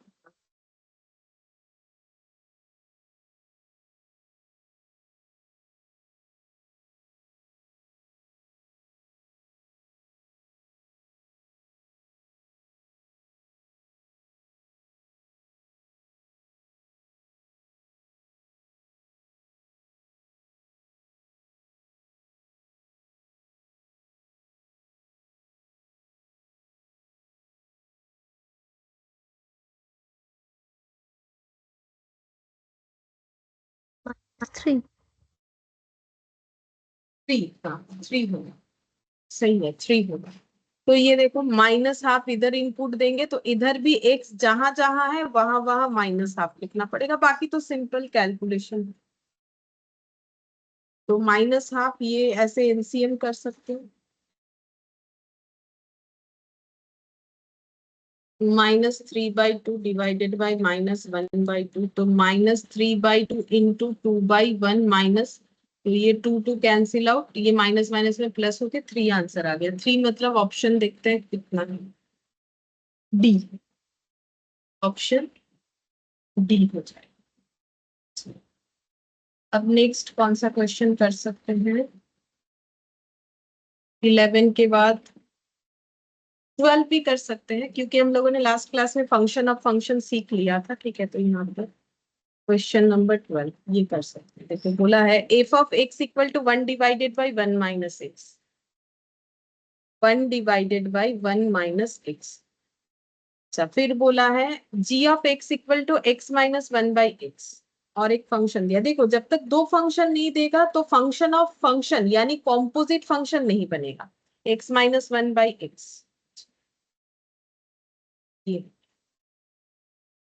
Then f not g of x, f ऐसे देके जी ऑफ एक्स, तो इसको कैसे लिखना है मैंने लास्ट क्लास बताया था, एफ लिखो फिर ऐसे थर्ड ब्रैकेट देके जी ऑफ एक्स लिखो। एक्चुअली ये हमें पूछ रहा है, ठीक है, मतलब हमें एफ फंक्शन में पहले जी ऑफ एक्स इनपुट देना है, फिर जी ऑफ एक्स का वैल्यू पुट करना है, ठीक है। तो मुझे फंक्शन एफ में इनपुट डालना है, तो एफ फंक्शन पहले ढूंढेंगे क्वेश्चन में क्या है। तो एफ फंक्शन है ऐसा, तो पहला फंक्शन मेरा एफ है, जो बाहर रहेगा वो पहला, ठीक है, जो अंदर रहेगा वो सेकेंड। और मतलब इसको फंक्शन कॉम्पोजिट फंक्शन या फंक्शन ऑफ फंक्शन बोलते हैं। इस चीज को क्या बोलते हैं? कॉम्पोजिट। कॉम्पोजिट मतलब मोर देन वन, ठीक है, कंबाइन, कॉम्पोजिट फंक्शन बोलते हैं, या फिर इसे फंक्शन ऑफ फंक्शन बोलते हैं, ठीक है, फंक्शन ऑफ फंक्शन, ठीक है। तो ये बन गया। तो मुझे एफ में जी ऑफ एक्स इनपुट देना है, तो एफ में जी ऑफ एक्स देना है, तो इधर एक्स है, एक्स की जगह क्या इनपुट देना है? G of x. मैंने यहाँ पर जी ऑफ एक्स दे दिया, तो इधर देने से नहीं होगा, इक्वल है, तो इधर जो ट्रीट करना है इधर भी सेम ट्रीट करना है, तो इधर हो जाएगा जी ऑफ एक्स, ठीक है। अब f of g of x यही मुझे निकालना है, तो इसको मुझे कुछ नहीं करना चाहिए, ये मेरा ऐसे ही रहना चाहिए, ठीक है। अब यहाँ पर हम लोग जो भी पुट कर सकते पुट करेंगे। जी ऑफ एक्स का वैल्यू कितना है? X minus 1 divided by x, ठीक है, ये जी ऑफ एक्स का वैल्यू। अब इसे सॉल्व करें, यहाँ पर एलसीएम करेंगे, एक्स माइनस 1, ठीक है, जैसे नॉर्मल एलसीएम करते हो तुम, एक्स माइनस एक्स प्लस 1, ये कैंसिल आउट हो गया, 1 डिवाइडेड बाई 1/x, तो 1 इंटू x/1 यानी x, ठीक है। ये देखो नॉर्मल कैलकुलेशन है, ये तुम लोग जैसा चाहो कर सकते हो, मेरे जैसा ही करना है ऐसा कोई जरूरी नहीं है। तो 12 का आंसर हम लोग का ऑप्शन ए हो जाएगा। ठीक है, तो फंक्शन ऑफ फंक्शन में क्या करना है, लास्ट दिन भी किया था हम लोगों ने एक क्वेश्चन। फंक्शन ऑफ फंक्शन में हमें देखना है कि कौन सा फंक्शन आउटर में, कौन सा इनर में। जो इनर में है उस फंक्शन में हमें क्या देना है, जो इनर में है उस फंक्शन में हमें इनपुट देना है। देखो ये इनर फंक्शन को इनपुट मानना है, मतलब फंक्शन इसके अंदर इनपुट है जी ऑफ एक्स, तो इनपुट जी ऑफ एक्स दिया। अब जी ऑफ एक्स का वैल्यू में पता है तो वो वैल्यू पुट कर देंगे। ठीक है, तो ये हो गया। अच्छा, अगर ये समझ में आ गया तो 13 वाला भी कर सकते हैं, वो भी फंक्शन ऑफ फंक्शन का है। तो क्वेश्चन नंबर 13, इसमें देखो क्या बोला, f of x equal to 1 divided by 1 minus x.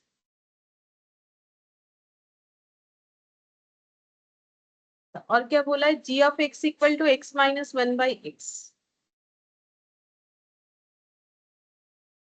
हमें फाइंड आउट करने बोला है g of g f of x. इसका मतलब इसको कैसे लिख लेंगे, सबसे पहले समझने के लिए ऐसे लिखें, मतलब मुझे जी फंक्शन के अंदर एफ ऑफ एक्स को इनपुट देना है। ठीक है, तो बोलो क्या आंसर आएगा, करके देखो क्या आंसर आता है। तो पहले जी ऑफ एक्स फंक्शन ढूंढ लेना चाहिए, इसमें एफ ऑफ एक्स दे दो इनपुट। एक्स के जगह इनपुट क्या जाएगा, एफ ऑफ एक्स। इधर भी एक्स के जगह क्या आ जाएगा, एफ ऑफ एक्स। अब एफ ऑफ एक्स कितना है, देखो कितना है।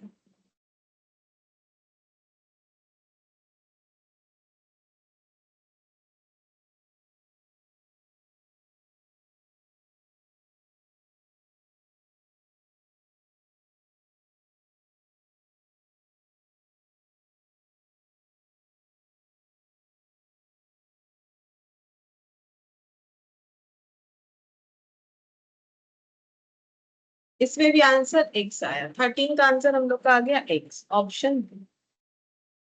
बोलो ये 12 और 13 समझ में आया। लास्ट दिन भी हम लोगों ने ऐसा एक सेम क्वेश्चन किया था दूसरे कोई एक्सरसाइज पे। बोलो ये 12 13 समझ में आ गया। हमें जिस फंक्शन को आउटर भी दिया हुआ उस फंक्शन को पहले ढूंढ लेना है, फिर उसमें जो इनपुट देने बोला है वो दे देना है। बोलो ये समझ में आ गया। Yes, ma'am. 14 इसके बाद देखते हैं, करने वाला है ये वाला। 14 नंबर में बोला है कि फंक्शन है f of x equal to 2 to the power x. Function है f of x equal to 2 to the power x. अब कौन सा मैपिंग बनेगा वो हमें बताना है। ठीक है, तो इसमें एक्स इनपुट होता है, एक्स इनपुट होता है, तो तुम लोग कोई भी एक इनपुट का value low, F of x, x का कोई भी एक वैल्यू बोलो, कुछ भी बोलो। अरे कोई आवाज नहीं आया, कट गया। 2.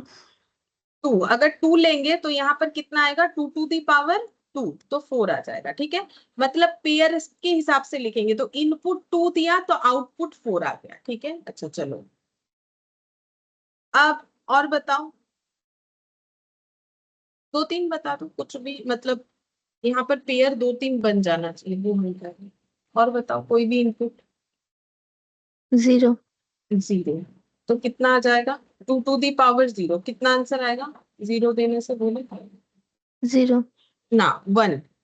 कोई भी वैल्यू में पावर में 0 होता है तो वो 1 होता है। कोई भी एनीथिंग टू दी पावर 0 1 होता है। ठीक है, anything to the power 0 always 1 होगा, ये याद रखो। अच्छा और बोलो, -1 बता, -1 लेते, एक माइनस में भी लो, तो 2 to the power -1। Last class में ये माइनस वाला शायद हम लोग कर रहे थे, फॉर्मूला सीख रहे थे कि अगर 2 दी पावर माइनस हुआ तो उसे कैसे लिखना चाहिए। ये देखो ये फॉर्मूला होता है, a to the power minus m का मतलब 1/a to the power m होता है। अब बताओ क्या होगा, Half. हाफ। ठीक है, तो -1 देंगे तो हाफ होगा, एंड सो ऑन, ऐसे करके चलता जाएगा। ठीक है, बोलो क्या ये फंक्शन सेट बनेगा कि नहीं बनेगा। Yes, ma'am. बनेगा, रिपीटेशन पॉसिबल नहीं है। ठीक है, ये फंक्शन सेट बनेगा, रिपीटेशन पॉसिबल नहीं है। रिपीटेशन पॉसिबल होने का मतलब 2 देने से 4 और 2 देने से 4 के अलावा भी कुछ आ जाए, ये तो पॉसिबल नहीं है। यहाँ 2 दिया तो 4 ही आएगा और कुछ नहीं आएगा। ठीक है, 2 दिया तो 4 ही आएगा, 0 दिया तो 1 ही आएगा। हाँ 4 और एक तरीके से आ सकता है, अगर -2 देते हो तो 1/4 आएगा, वो तो उसमें तो 4 आएगा नहीं, ठीक है, अब लिख नहीं रहे, 1/4 आ जाएगा, तो फिर मेरा फंक्शन ये बनेगा, क्योंकि ये रिपीट करेगा नहीं खुद को। तो 14th में बोला है 1 1 मैपिंग होगा, 1 मेनी होगा, मेनी 1 होगा, नन ऑफ दिस होगा। बोलो कौन सा आंसर है?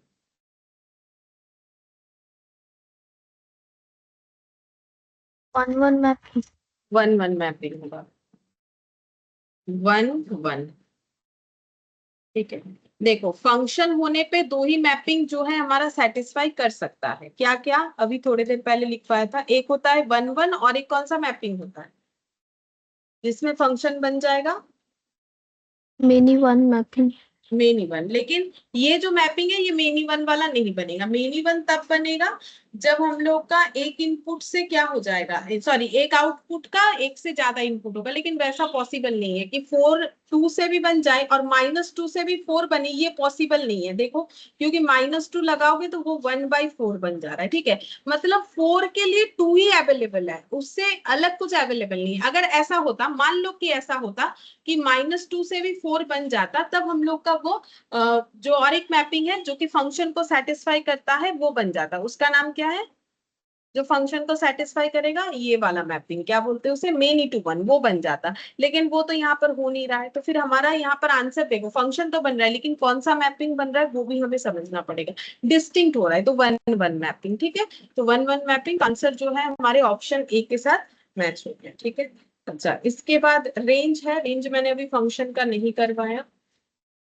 इनवर्स फंक्शन ये भी मैंने नहीं कर, चलो 17th नंबर कर सकते हैं। 17th नंबर ये भी फंक्शन ऑफ फंक्शन का है, कॉम्पोजिट फंक्शन। 17th नंबर में देखो क्या बोला है, f of x x plus 3,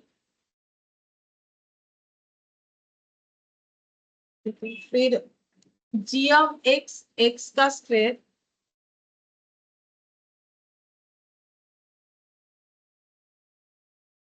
F of g of x कितना होगा ये पूछता है। तो पहले तुम लोग मुझे करके बताओ फिर हम बताते हैं क्या है। पहले ट्राई करो, मैंने तो इतना सारा करवाया, ट्राई करो।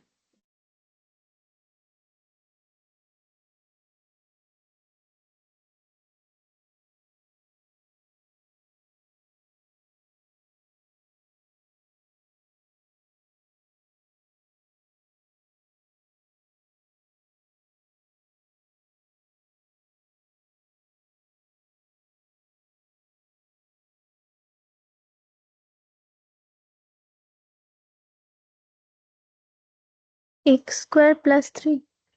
एक्स स्क्वायर प्लस 3, हो सकता है एक्स स्क्वायर प्लस 3। तो ये देखो f of g of x, तो पहले ये लिखेंगे, ठीक है। फिर मुझे कौन सा फंक्शन ढूंढना चाहिए, एफ फंक्शन। एफ फंक्शन क्या है, बाहर जो है वही फंक्शन मुझे ढूंढना चाहिए, मिल गया। अब एफ फंक्शन में इनपुट क्या देना है, जी एक्स, तो एक्स के जगह जी एक्स देंगे। तो एक साइड देने से तो नहीं होगा, इक्वलिटी मेंटेन कैसे होगा, इधर भी देना पड़ेगा क्योंकि इक्वेशन का मतलब तो इक्वलिटी। जी ऑफ एक्स मुझे पता है एक्स का स्क्वायर प्लस 3, ये तो आसान हो गया, ठीक है, काफी आसान है ये, लेकिन आंसर सही हुआ। चलो आसान है लेकिन आंसर सही हुआ, ये बड़ा बात है, चलो ठीक बना है, यानी कॉम्पोजिट फंक्शन सीख गए हैं, ये हो गया। अच्छा अब 18th number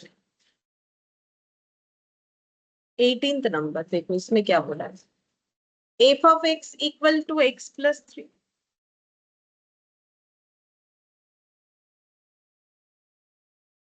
ji of x x का स्क्वायर,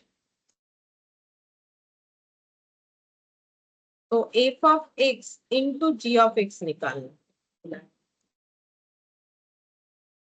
सिंपल जैसे इंटू होता है वैसे ही करना पड़ेगा, दो फंक्शन का वैल्यू लिख के इंटू करना है, तो बताओ सिंपल जैसे इंटू होता है वैसे ही करना पड़ेगा, मैंने बता दिया, अब ट्राई करके बताओ थोड़ा। X cube plus 3x square. सही। तो सिंपल जैसे वैल्यू पुट करके जैसे इंटू करना होता है वैसे इंटू करोगे, एफ ऑफ एक्स है एक्स प्लस 3 और जी ऑफ एक्स है एक्स का स्क्वायर, अब मल्टीप्लाई करेंगे तो एक्स का क्यूब प्लस 3x का स्क्वायर, बस यही आंसर है। देख लेते हैं ऑप्शन क्या है, ऑप्शन है हम लोग का सी, एक्स क्यूब प्लस, अच्छा क्या ना, हाँ हाँ ठीक है, ये वाला हम 17 वाला देख रहे थे। 17 वाला करवा दिया मैंने, हाँ 17 का तो ए आ गया। हाँ ठीक है, ये सी x³ + 3। मुझे लगा कि ये वाला है, यहाँ से हम देख रहे हैं, मुझे लगा ये गलत दिया हुआ है ऑप्शन में। ठीक है, ये तो ये क्वेश्चन है, तो ये हो जाएगा 18 नंबर का सी। ठीक है, देखो जो भी क्वेश्चन हम लोग कर सकते थे अभी तक, जो सीखा वो क्वेश्चन कर लिया। इसके बाद हमारा इनवर्स है, ऐसा है। अच्छा, अब हमें फिर से कुछ नया चीज और सीखना है, टर्म्स जो फंक्शन में यूज होता है। ठीक है, तो लिखना पड़ेगा फिर से, terms used in function.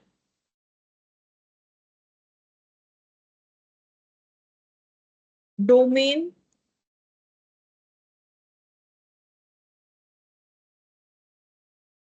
Codomain, range, pre image, image.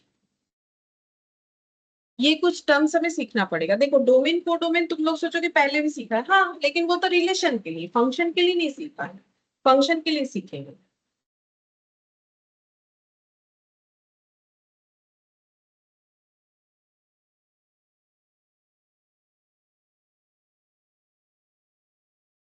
देख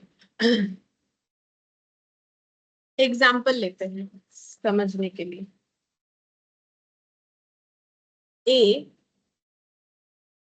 12579, बी 3 6 15 21 27 और 30, ये ले लिया मैंने। ठीक है, अच्छा, और लिखा है मैंने यहाँ पर function such that A to B, मतलब मुझे A×B करना पड़ेगा। ठीक है, मतलब करना पड़े या ना पड़े, ये समझाया तो वही जा रहा है। और f(x) मैंने लिख दिया है, फंक्शन है f(x) 3x। ठीक है, तो मुझे बोलो f जो फंक्शन सेट बनेगा, हम इसको f नाम दे रहे हैं। ठीक है, वैसे रिलेशन सेट फंक्शन सेट होता है, चाहो तो R1 भी दे सकते हो, क्योंकि यहाँ फंक्शन से डिफाइन किया है। रिलेशन में क्या होता है, लैंग्वेज में लिख देता है, ये कंडीशन है। तो यहाँ पर कंडीशन क्या है, बेसिकली f(x) का मतलब ही y होता है, तो यहाँ पर कंडीशन है y = 3x होना चाहिए।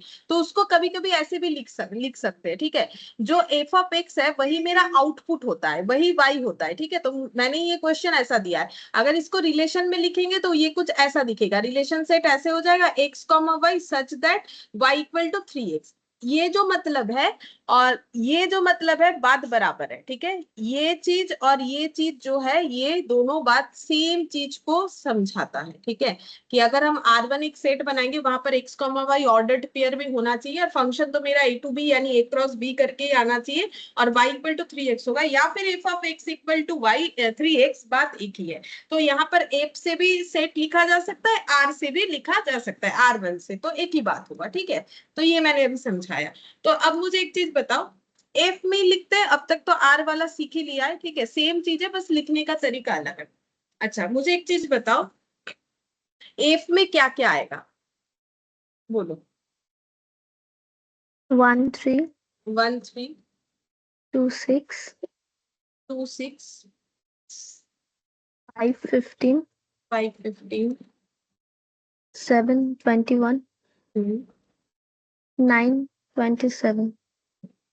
बस, और कुछ नहीं आएगा। देखो, अगर हम लोग चीज को ऐसे लिख लेते हैं, हमारे लिए कितना आसान है। कैसे, ये इनपुट सेट, 1 दो कितना आएगा, 1 देने से 3 आएगा, 2 दे दो कितना आएगा, 6 आएगा, 5 दे दो कितना आएगा, 15 आएगा, 7 दे दो कितना आएगा, 21 आएगा, 9 दे दो कितना आएगा, 27 आएगा। लेकिन अगर इस तरीके से देखते, y = 3x, ऐसा होना चाहिए, तो 3 × 1 दिया, मतलब 1 देने से 3, मतलब ये ऑर्डर्ड पेयर बन रहा है। ठीक है, अच्छा, यहाँ पर अगर 1 3 1 6, फिर चेक करना पड़ेगा होगा कि नहीं, 1 15 ऐसे करके। लेकिन इसी चीज को अगर हम लोग थोड़ा सा इस तरीके से लिख लेते, थोड़ा सा लिखने का पैटर्न चेंज कर लेते, तो हमारे लिए वो सेट को फाइंड आउट करना बहुत आसान हो जाता है, रिलेशन सेट को। ठीक है, अगर ऐसे करके लिखेंगे तो थोड़ा ज्यादा सोचना पड़ता है, बट इसको अगर ऐसे लिख लोगे तो आसानी से निकल जाएगा। ठीक है, अच्छा, अब देखो यहाँ पर हम लोग सीखेंगे डोमेन का मतलब क्या होता है। पहले हम डोमेन का डेफिनेशन लिख देते हैं, छोटा सा डेफिनेशन है, सेट ऑफ ऑल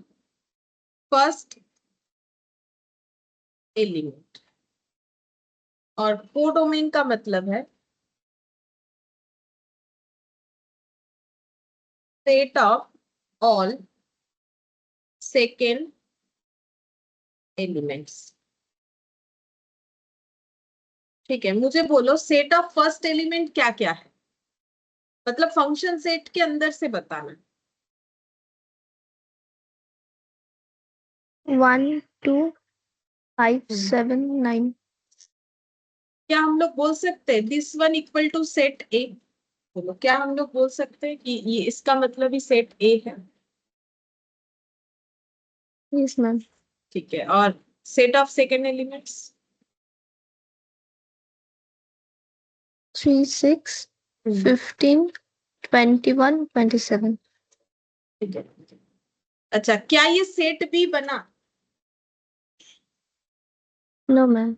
नहीं, ये सेट बी लेकिन नहीं बना, ये सेट बी नहीं बना। ठीक है, तो देखो हमें फर्स्ट एलिमेंट लेना है और सेकंड एलिमेंट लेना है। जरूरी नहीं है कि वहां पर सेट ए या सेट बी बन ही जाए, वो तो डिपेंड करता है कि कौन से कंडीशन से हमारा वो फुलफिल कर रहा है, तब जाके बनेगा। ठीक है, अब देखो यहाँ पर इसका मतलब ये सेट डोमेन सेट हो गया सेट ए, और कोडोमेन सेट हो गया। हमारा सेट भी नहीं बन पाया। क्यों नहीं बन पाया? क्योंकि 30 एलिमेंट वहां पर कवर अप नहीं हुआ, इसीलिए हम लोग बोलेंगे कि वो फिर सेट भी नहीं है। लेकिन डोमेन और कोडोमेन हम लोग आराम से आइडेंटिफाई कर सकते हैं। डोमेन कौन सा हुआ? जो set of first element, function set का सेट ऑफ फर्स्ट एलिमेंट और फंक्शन सेट का सेट ऑफ सेकंड एलिमेंट्स को ही हम लोग कोडोमेन बोलेंगे। ठीक है, अब यहाँ सेट ए फुलफिल हुआ, बट यहाँ सेट बी फुलफिल नहीं हुआ। ठीक है, अब कभी कभी फुलफिल हो भी सकता है, तो उसमें क्या होगा देखो वो देखते हैं। और एक एग्जांपल, फंक्शन सेट P2S। ठीक है, डोमेन अगर ऐसा लिखा हुआ है, सिर्फ ऐसा लिखा हुआ है, तो डोमेन क्या होगा और कोडोमेन क्या होगा? क्या हम लोग बोल सकते हैं डोमेन होगा, पॉसिबिलिटीज है सेट ए, और कोडोमेन होगा पॉसिबिलिटीज है set B. Sorry, set B नहीं, मुझे लिखना चाहिए ऐसे,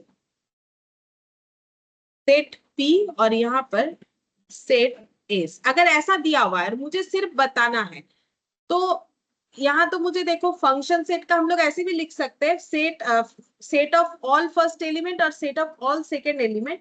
लेकिन हम लोग ऐसे भी लिख सकते हैं कि सेट पी और सेट एस जो है ये हो सकता है ना, ये सेट ए और सेट बी, जैसे कि बी सेटिस्फाई नहीं किया तो हो भी सकता है, नहीं भी हो सकता है। हम लोग ये भी लिख सकते हैं, या फिर ऐसे लिखेंगे और set of all first element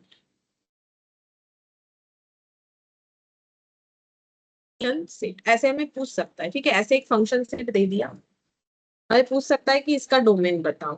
ठीक है, और इसका कोडोमेन, तो ये हो सकता है, या फिर set of all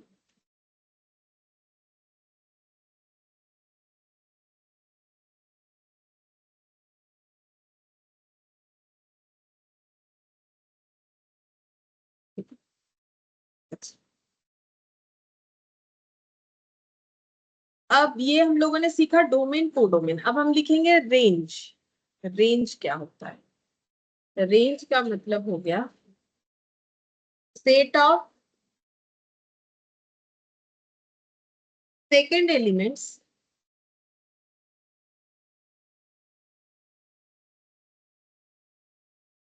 which are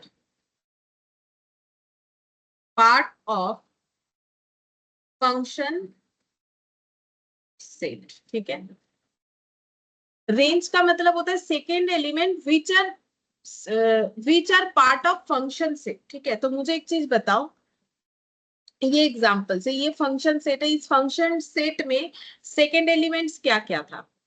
3 6 15 21 और 27, ये था हम लोग का सेकेंड एलिमेंट, फंक्शन सेट का सेकेंड एलिमेंट। ठीक है, इसको हम लोग रेंज बोलेंगे। ठीक है, इसको रेंज भी बोला जाता है। अच्छा, मेरे से ना एक गलती हो गया, एक समझाने में गलती हो गया।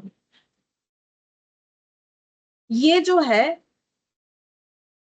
गलती क्या हुआ है, कुछ तुम लोग को कुछ मिटाना नहीं पड़ेगा, गलती समझा देते। गलती ये हुआ है, डोमेन का मतलब set of all first element set of all first elements, ये ना फंक्शन सेट से नहीं देखना है, सॉरी, ठीक है, ये हमें जो सेट का हम लोगों ने फंक्शन सेट बनाया है उससे देखना है। जैसे फंक्शन सेट अगर ए टू बी है, ठीक है, हम एक बार रेक्टिफाई करते हैं, सुनो। फंक्शन सेट अगर ए टू बी है तो मुझे ए क्रॉस बी करना चाहिए, स्टेप 1, ठीक है। फिर उससे जब हम फंक्शन सेट या रिलेशन सेट निकालेंगे, ठीक है, तो रिलेशन सेट में जब कंडीशन लगता है वही फंक्शन सेट बन जाता है। तो रिलेशन सेट में रिलेशन सेट निकालेंगे, फिर चेक करेंगे कि वो फंक्शन सेट है कि नहीं है, ठीक है। तो यहाँ तो मुझे फंक्शन सेट बता ही दिया था कि क्या निकालना है। तो देखो हमें यहाँ पर जब डोमेन कोडोमेन बताएगा तो डोमेन का मतलब set of all first element, वो फंक्शन सेट से नहीं देखना है, वो हमें देखना है कि ए टू बी है तो इसमें एक ए क्रॉस बी होगा, यानी हम लोग जो भी एलिमेंट लिखेंगे तो फर्स्ट एलिमेंट ए से आएगा और सेकेंड एलिमेंट बी से आएगा, ठीक है। फर्स्ट एलिमेंट ए से आएगा, सेकेंड एलिमेंट बी से आएगा। तो ये जो सेट ऑफ फर्स्ट एलिमेंट है ये मुझे कहां से देखना है, ये सेट से देखना है, ठीक है।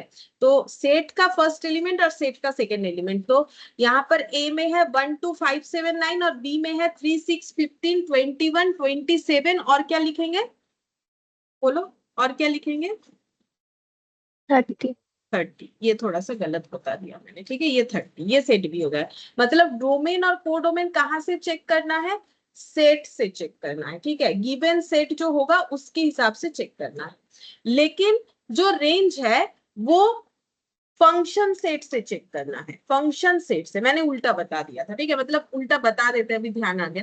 तो ये फंक्शन सेट से चेक करना है। तो फंक्शन सेट में सेट ऑफ सेकंड एलिमेंट्स क्या क्या है, 3 6 15 21 और 27, उसमें 30 नहीं आ रहा है। तो रेंज का मतलब इस तरीके से कैलकुलेट होगा। तो इसका मतलब ये भी मेरा थोड़ा सा गलत हो गया लिखना, ये लिखने का जरूरत ही नहीं, ये तुम लोग को काटना पड़ेगा, ये काटना पड़ेगा, ठीक है।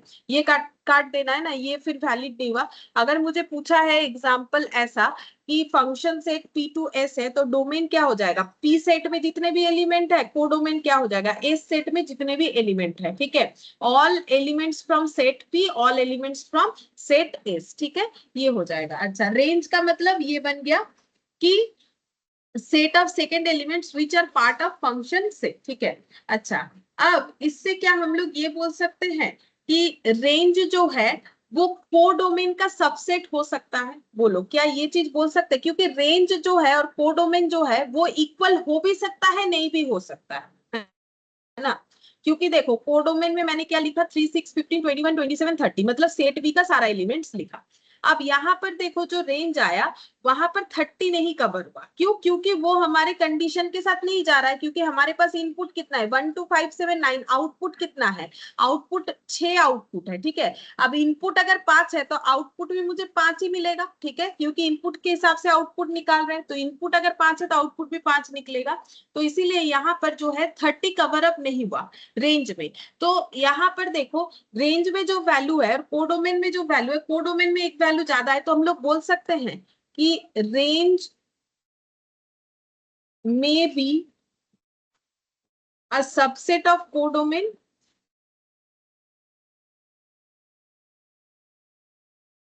और range may be equal to codomain. तो मैंने यहाँ पर जो एग्जांपल दिया उसमें क्या ऑकर हुआ, रेंज जो है क्या है, कोडोमेन के साथ बराबर हुआ कि कोडोमेन का सबसेट हुआ। मैंने जो एग्जांपल दिया उसमें क्या हुआ, रेंज जो है कोडोमेन के साथ बराबर हुआ या कोडोमेन का सबसेट हुआ, Subset. सबसेट, ठीक है। यहाँ पर जो है रेंज क्या हो गया, सबसेट हो गया कोडोमेन का, ठीक है। लेकिन इक्वल भी हो सकता है। इक्वल कैसे हो सकता है, देखो इक्वल ऐसे हो सकता था, यहाँ पर 30 है तो मान लो यहाँ पर दिया हुआ है 10, सपोज यहाँ पर 10 दिया हुआ रहता, हम एक एग्जाम्पल दे रहे हैं, यहाँ पर अगर 10 दिया हुआ रहता तो यहाँ पर इसमें और एक एलिमेंट्स आता, बोलो और एक पेयर आता, क्या आता मुझे बोलो। हम इसको जो है एक दूसरे कलर से लिख के दिखा रहे, ठीक है, हम रेड कलर से दिखा रहे हैं। मान लो यहाँ 10 होता तो हमारे यहाँ पेयर में एक और क्या इंक्लूड हो जाता, 10 30. 10 30। तो 10 30 अगर इंक्लूड होता तो यहाँ भी 10 इंक्लूड हो जाता और यहाँ 30 जो है यहाँ 30 तो आ ही जाएगा, ठीक है 30 आ गया। और फिर रेंज में क्या इंक्लूड हो जाता यहाँ पर, 27 के बाद और क्या इंक्लूड हो जाता, 30 30। तो उसमें क्या होता, रेंज और कोडोमेन क्या होता, इक्वल से इक्वल हो जाता, ठीक है रेंज और कोडोमेन इक्वल सेट हो जाता। तो ये कंडीशन ऑकर हो सकता है, रेंज मे और may not be equal to codomain, ठीक है। तो अगर इक्वल नहीं हुआ तो फिर सबसेट वाला रिलेशन होगा, और हो सकता है कि इक्वल भी हो जाए, ठीक है वो तो डिपेंड करता है कि कैसा हमें जो है क्वेश्चंस दिया हुआ है, ठीक है। अच्छा अब ये वाला समझते हैं, प्री इमेज और इमेज वाला कंसेप्ट समझते हैं, ठीक है। यहाँ पर मैंने एक सर्कल ले लिया, मैपिंग करेंगे, ठीक है यहाँ पर। अच्छा ये यही वाला कर लेते हैं, यहाँ पर हमारी इनपुट है 12579, तो यहाँ पर लिख दिया मैंने 12579, 12579, ठीक है। और आउटपुट क्या क्या आया, 3 टाइम्स कर देना है, तो आउटपुट आएगा 3, 6, 15, 21, 27, ठीक है। लेकिन यहाँ 30 भी लिखना है, क्यों लिखना है, बिकॉज हम लोग जब मैपिंग करते हैं तो मैपिंग मतलब ये जो ओवल शेप मैंने बनाया इसमें हम लोग सेट को लिखते हैं, ठीक है इसमें हम लोग सेट को लिखते हैं। फंक्शन सेट तो बाद में बनता है, मान लो ये दे दिया और हमें बोला कि इसको मैपिंग करके दिखाओ, तो मैपिंग में हम लोग सेट ए का वैल्यू लिखेंगे, फिर सेट बी का वैल्यू लिखेंगे, अब मैपिंग करना स्टार्ट करेंगे। तो मैपिंग में मुझे क्या रिलेशन दिखाना है, इसके साथ इसका क्या रिलेशन दिखाना है, f of x equal to 3x दिखाना है। अब स्टार्ट करेंगे मैपिंग करना, कि 1 देंगे तो कितना आ जाएगा, 3 आ जाएगा, ठीक है। 2 देंगे तो कितना आ जाएगा, 6 आ जाएगा। 5 देंगे तो कितना आ जाएगा, 15 आ जाएगा। 6 देंगे 7 देंगे तो कितना आ जाएगा, 21। 9 देंगे तो कितना आ जाएगा, 27। 30 का कोई भी जोड़ीदार नहीं बना, ठीक है मतलब 30 आउटपुट के लिए कोई इनपुट अवेलेबल नहीं है, ठीक है। अब ये ड्रॉ में इसको हम लोग क्या बोलेंगे, डोमेन सेट, इसको हम लोग क्या बोलेंगे, कोडोमेन सेट, ठीक है कोडोमेन सेट। अभी अभी वही सिखाया, ठीक है मतलब पहले थोड़ा सा मिस्टेक हो गया था बट मैंने उसको रेक्टिफाई कर दिया है। डोमेन और कोडोमेन, डोमेन का मतलब सेट ए में जितने भी एलिमेंट है, डोमेन बी का मतलब हो, कोडोमेन का मतलब हो जाएगा सेट बी में जितने भी एलिमेंट है, ठीक है। अच्छा अब ये जो है ये 3, 6, 15 और ये 27 तक, ठीक है इसको क्या बोलोगे, अभी सीखा है, रेंज रेंज, सही है। इसको हम लोग बोलेंगे, ये ऐसे करके हम लोग दिखा देते हैं, ये जो है इसको हम लोग क्या बोलेंगे, रेंज बोलेंगे। और पूरा जो अंदर है इसके अंदर उसको कोडोमेन बोलेंगे, ठीक है। और इसका और एक नाम है, डोमेन को बोलते हैं प्री इमेज और कोडोमेन को बोलते हैं इमेज, मतलब अलग से कुछ सीखना ही नहीं है, बस इसका दूसरा नाम है। जैसे तुम लोग का हो सकता है घर पे 2-3 नामों से बुलाते हो, ठीक है स्कूल पे अलग नाम हो, तो वैसे ही हो जाएगा यहाँ पर, ठीक है। तो यहाँ पर देखो, प्री इमेज का मतलब बेसिकली क्या हो गया, इनपुट। प्री इमेज का मतलब हम लोग बोल सकते हैं जिसे इनपुट कहते हैं, इमेज का मतलब जिसे हम लोग बोलते हैं आउटपुट, ठीक है इमेज का मतलब जिसे हम लोग बोलेंगे आउटपुट, ठीक है। तो ये देखो यहाँ पर 1 इनपुट देने से क्या आउटपुट आ रहा है, 3। तो हम लोग ऐसे बोल सकते हैं, ऐसे बोल सकते हैं इस एग्जाम्पल को कि आउटपुट ऑफ 1, 1 का आउटपुट कितना है, 3, ठीक है। तो इसको हम लोग ऐसे बोल सकते हैं, इमेज ऑफ 1 जो है वो 3 है, ठीक है। मतलब 1 का जो इमेज है वो 3 है। मतलब हम लोग जब अपने आप को मिरर में देखते हैं तो हमारा जो रिफ्लेक्शन होता है वो इमेज, और हम लोग जो मिरर के सामने खड़े हुए वो हमारा प्री इमेज, ऐसे करके मान सकते हो। तो 1 है तो उससे 3 आ रहा है, ठीक है। तो मेरा 1 क्या हो गया, 1 मेरा प्री इमेज हो गया, ठीक है 1 मेरा प्री इमेज हो गया। तो 1 मेरा प्री इमेज, उसका इमेज क्या है, 3 है, ठीक है। तो इनपुट ऑफ 1 अगर 3 है तो हम लोग बोल सकते हैं इमेज ऑफ 1 जो है वो 3 है, ठीक है। इमेज ऑफ 1 जो है वो 3 है, 1 का इमेज 3 आ गया। या फिर इसमें ऐसे बोल सकते हैं 1 प्री इमेज और 3 जो है इमेज, ठीक है। तो जैसे भी समझना चाहे हम लोग समझ सकते हैं। अच्छा अब एक एग्जाम्पल लेंगे, a equal to 2579, b equal 4, 10, 14 और 18, function set a to b f of x to x, ठीक है। तो मुझे यहाँ पर पहले f निकाल के बता दो कितना होगा।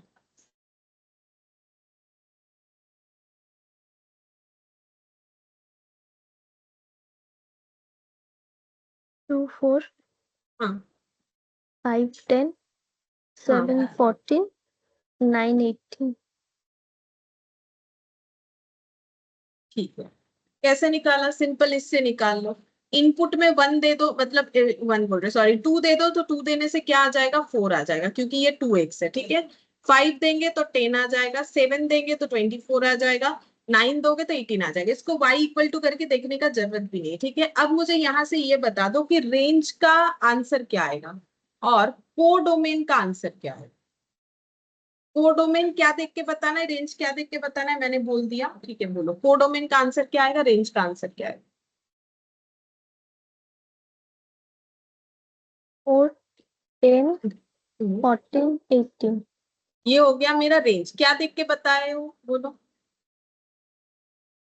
Function last element. हाँ, फंक्शन का सेकेंड एलिमेंट, ठीक है। कोडोमेन सेट क्या होगा पहले बोलो तो। कोडोमेन सेट बताओ, एलिमेंट नहीं बता के सेट के थ्रू से बताओ।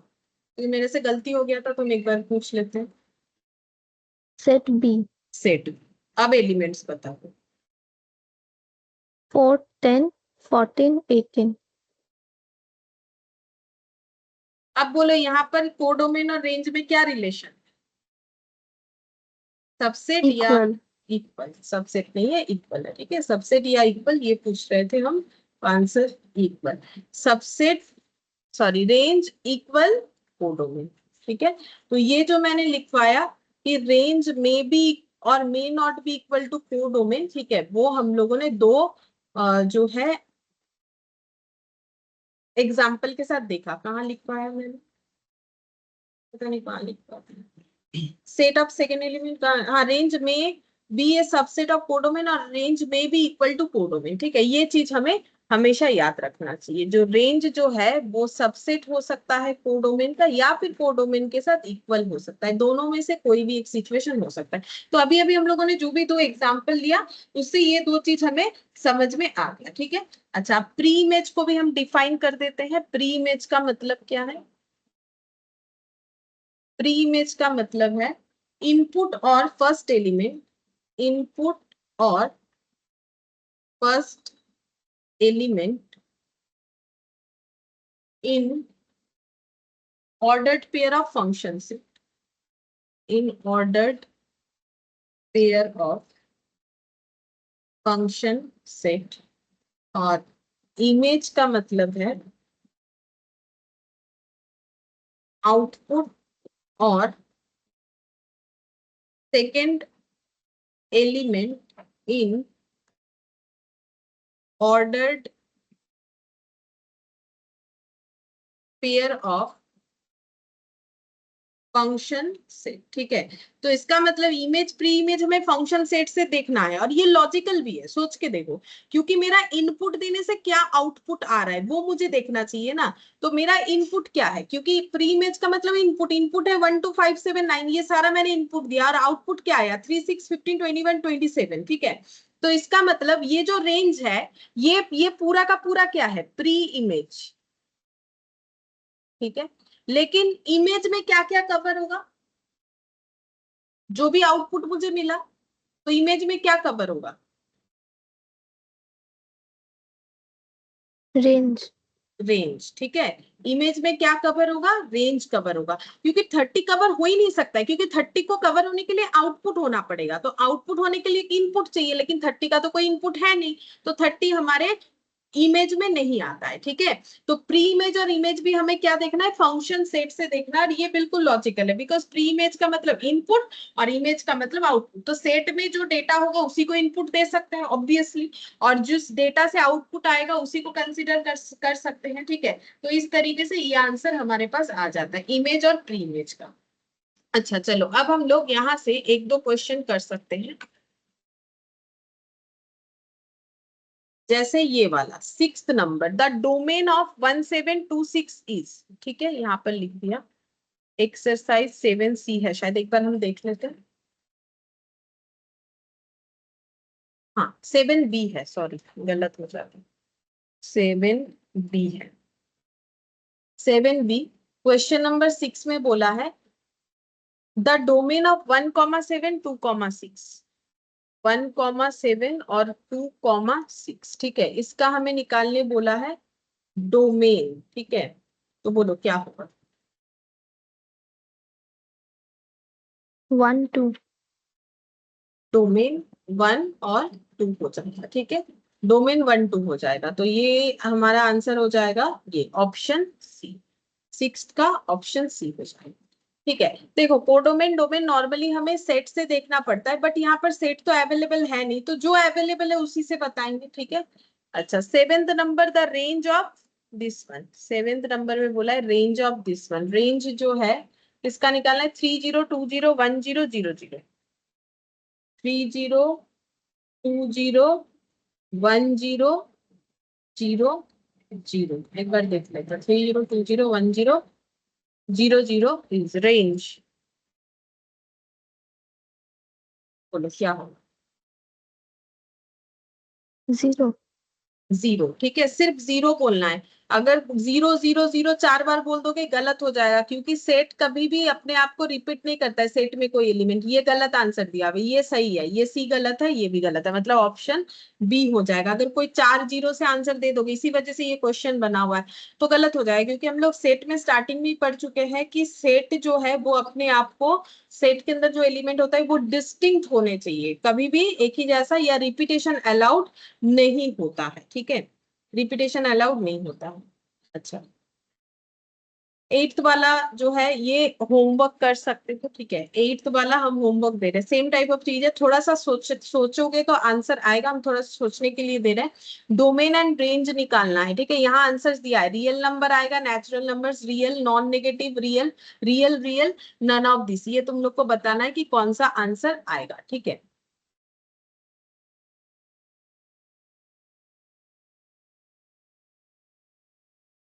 तो 7th नंबर हो गया हम लोग का, 7 तक 8, बाकी 9th नंबर में क्या दिया, let the domain of x be set 1 which of the following function gives values equal to 1। अच्छा इसमें हमें बोला है कि डोमेन जो है एक्स का डोमेन, मतलब डोमेन का मतलब क्या होता है, इनपुट, डोमेन जो है वो 1 है, ठीक है, which of the following function gives value equal to 1, मतलब 1 देने से 1 आएगा, मतलब फंक्शन में 1 देने से 1 आएगा, ये कौन से फंक्शन में पॉसिबल है यही पूछ रहा है। देखो बोला है डोमेन ऑफ एक्स, डोमेन मतलब क्या हो गया, इनपुट, ठीक है, तो इनपुट ऑफ एक्स क्या बोला है, सेट, ये सेट में जो एलिमेंट है वो है, मतलब x का वैल्यू 1 है, तो बोल रहा है कि इसमें से कौन सा फंक्शन है जिसमें 1 वैल्यू देने से आंसर भी हमारा 1 आएगा, मतलब फंक्शन अपने आप को परफॉर्म करके 1 देगा, ये पूछ रहा है, बोलो क्या आंसर होगा।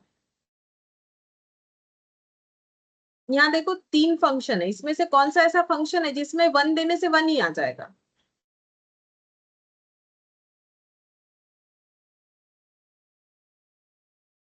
Option A obviously option A होगा, देखो ऑप्शन ए होगा, क्योंकि ए में क्या लिखा हुआ है, f of x equal to x का स्क्वायर, इसमें तो 1 दो कितना आ जाएगा, 1 का स्क्वायर 1 आएगा, ठीक है।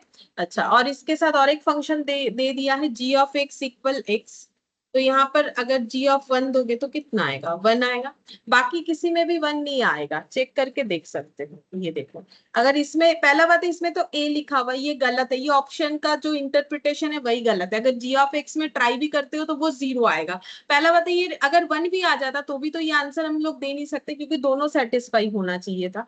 यहाँ पर देख लो, यहाँ पर पुट करोगे 1 तो फिर 1 का स्क्वायर प्लस 1 प्लस 2, ये थोड़ी ना कभी 1 आता है, ये तो आ जाएगा 2 3 4 आ जाएगा, और जी ऑफ 1 1 प्लस 1 का होल स्क्वायर ये पुट करेंगे तो ये हो गया 2 का होल स्क्वायर यानी 4, ये भी नहीं होगा, ठीक है, तो आंसर हम लोग का क्या हो जाएगा, आंसर हम लोग का हो जाएगा ये वाला आंसर हम लोग का 9 का हो गया, फिर ए, ठीक है, 9 का आंसर हम लोग का ए हो गया। अच्छा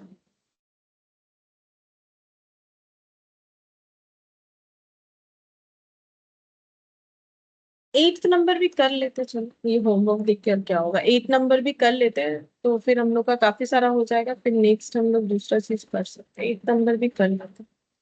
देखो यहाँ पर बोला है द डोमेन एंड रेंज, तो डोमेन और रेंज बोलते ही दिमाग में ये सोच लो कि डोमेन का मतलब क्या है, रेंज का मतलब क्या है। तो देख लो एक बार डोमेन का मतलब क्या है और रेंज का मतलब क्या है। डोमेन का मतलब होता है यहाँ पर सेट ऑफ फर्स्ट सेट का सेट ऑफ एलिमेंट जो है फर्स्ट सेट से जो आएगा।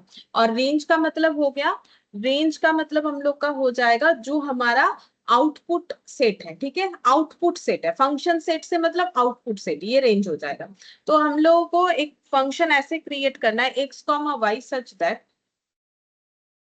एक्स कॉमा वाई, ठीक है, such that y equal x का स्क्वायर, ऐसे बोला है y इक्वल एक्स का square, x comma y belongs to capital R, और एक्स कॉमा वाई पेयर में ये आर रिलेशन सेट में रहेगा, ठीक है। अब हमें बोला है डोमेन और रेंज क्या आएगा। अगर y इक्वल टू एक्स का स्क्वायर है तो डोमेन और रेंज क्या आएगा। तो कुछ भी वैल्यूज लेके वाई एक्स पहले थोड़ा सा ट्राई कर लो।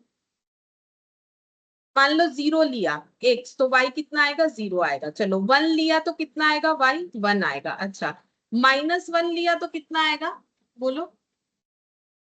एक्स का स्क्वायर -1 लिया तो कितना आएगा, y 1 1, ठीक है। चलो अच्छा 2 लिया तो कितना आएगा, 4 4 आएगा। अच्छा नहीं, मेरे हिसाब से ये 2 लेने से 4 नहीं आएगा। एक सेकंड देखते हैं। y एक्स का स्क्वायर इक्वल टू y है ना, तो अगर 0 लिया तो ठीक है 0 आ जाएगा, 1 लिया तो 1 आ जाएगा, -1 का स्क्वायर किया तो 1 आ जाएगा, लेकिन 2 का स्क्वायर किया, हाँ 2 का स्क्वायर किया 4 आ जाएगा, ठीक है। -2 लिया तो कितना आ जाएगा, ये भी 4 आ जाएगा। डॉट डॉट डॉट डॉट ऐसे चलता जाएगा, ठीक है। अच्छा अब मुझे एक चीज बोलो, यहाँ पर जो ऑप्शंस दिया हुआ है जो भी हमारा डोमेन और रेंज आएगा, तो बोल रहा है डोमेन और जो रेंज आएगा, ठीक है, डोमेन का मतलब इनपुट, रेंज का मतलब आउट, ठीक है। तो बोल रहा है जो डोमेन और रेंज आएगा, अब देखो डोमेन का मतलब इनपुट, या फिर हम लोग बोल सकते हैं जो फर्स्ट सेट है ना। तो बेसिकली इनपुट मान के चल सकते हैं क्योंकि फर्स्ट सेट का एलिमेंट से हम लोग इनपुट लेते हैं, और ये जो आउटपुट निकल के आएगा वो हमारा रेंज है। बोल रहा है वो कैसा नंबर होगा, real, natural, real, non negative, real, real या नन ऑफ दिस। तो रियल नंबर याद है, रियल नंबर का मतलब जिसमें हमारा चलो दिखा देते रियल नंबर का मतलब क्या था। चलो दिखा देते हैं रियल नंबर का मतलब क्या था, तो शायद तुम लोग को बताने में हेल्प। रियल नंबर का मतलब ये रहा, रियल नंबर का मतलब ये सारे number, rational, irrational, non integer, integer, positive, negative, सब इकट्ठा रियल नंबर होता है, ठीक है। तो बोल रहा है कि रियल नंबर मेरा डोमेन हो सकता है, तो डोमेन तो हम लोग कुछ भी ले सकते हैं। और जो रेंज आएगा मतलब जो आउटपुट आएगा वो नेचुरल नंबर ही होगा, जो आउटपुट आएगा बोल रहा है वो नेचुरल नंबर ही होगा, या फिर रियल। और मतलब देखो आंसर रियल तो यहाँ फिक्स्ड है, मतलब डोमेन मतलब जो इनपुट देंगे वो कुछ भी नंबर दे सकते हैं, हमारे ऊपर तो कोई रेस्ट्रिक्शन नहीं है। मैंने माइनस और प्लस में लिया, तुम लोग चाहो तो जो है पी बाई क्यू फॉर्म वाला भी नंबर ले सकते हो, ठीक है, पी बाई क्यू फॉर्म वाला नंबर भी ले सकते हो। ये देखो पी बाई क्यू फॉर्म वाला नंबर भी ले सकते हो, जैसे हम लोग अगर यहाँ पर चाहे तो ऐसे ले सकते हैं कि 1/2 ले लिया, ठीक है, 1/2 यानी 1/4 आ जाएगा, ठीक है, ऐसे करके हम लोग ले सकते हैं आराम से पी बाई क्यू। तो रियल तो डोमेन नंबर मेरा रियल होगा, वो तो फिक्स्ड है, मतलब नन ऑफ दिस आंसर होगा नहीं, क्योंकि ऑब्वियसली हम लोग रियल नंबर तो डाल ही सकते हैं। लेकिन अगर रियल नंबर दे रहे हैं तो फिर रेंज आने का पॉसिबिलिटीज क्या है, क्या रेंज नेचुरल नंबर्स आएगा, नॉन नेगेटिव रियल नंबर्स आएगा कि रियल नंबर्स आएगा। Non negative real. Non negative real, क्योंकि रियल नंबर देंगे तो रियल नंबर आ सकता है। जैसे देखो हम लोग इंटीजर देते हैं तो इंटीजर आ जाएगा, पॉइंट में भी दे सकते हो, जैसे मान लो 1.2 दे दिया, ठीक है, तो ये डेसिमल वाला हो गया, 1.2 दे दिया तो 1.2 का स्क्वायर आ जाएगा, 1.2 का स्क्वायर 1.44 होता है, ठीक है, तो ये भी तो रियल नंबर हुआ। तो फिर मेरा डोमेन जो है वो रियल नंबर होगा, क्योंकि हमें नंबर का कोई रेस्ट्रिक्शन थोड़ी बोला है, तो ऑल टाइप ऑफ नंबर्स मतलब रियल नंबर्स। तो हम लोग रियल नंबर्स जो है कुछ भी दे सकते हैं, ठीक है। तो रियल तो ये तो फिक्स्ड हो गया। अब हमें ये सोचना है कि रियल नंबर देने से आउटपुट क्या आएगा, ऑब्वियसली रियल नंबर देने से आउटपुट जो है वो रियल नंबर्स आ जाएगा, ठीक है।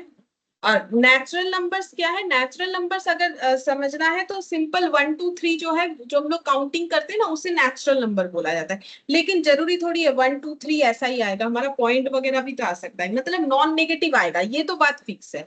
अगर रियल रियल बोल दोगे तो गलत हो जाएगा, नॉन नेगेटिव ही आएगा। क्यों? क्योंकि स्क्वायर फॉर्मेट में है। तो रेंज मेरा क्या आएगा? हमेशा नॉन नेगेटिव रियल नंबर आएगा, नॉन नेगेटिव रियल नंबर आएगा। ठीक है, तो 8th नंबर का आंसर हम लोग का हो गया ऑप्शन बी।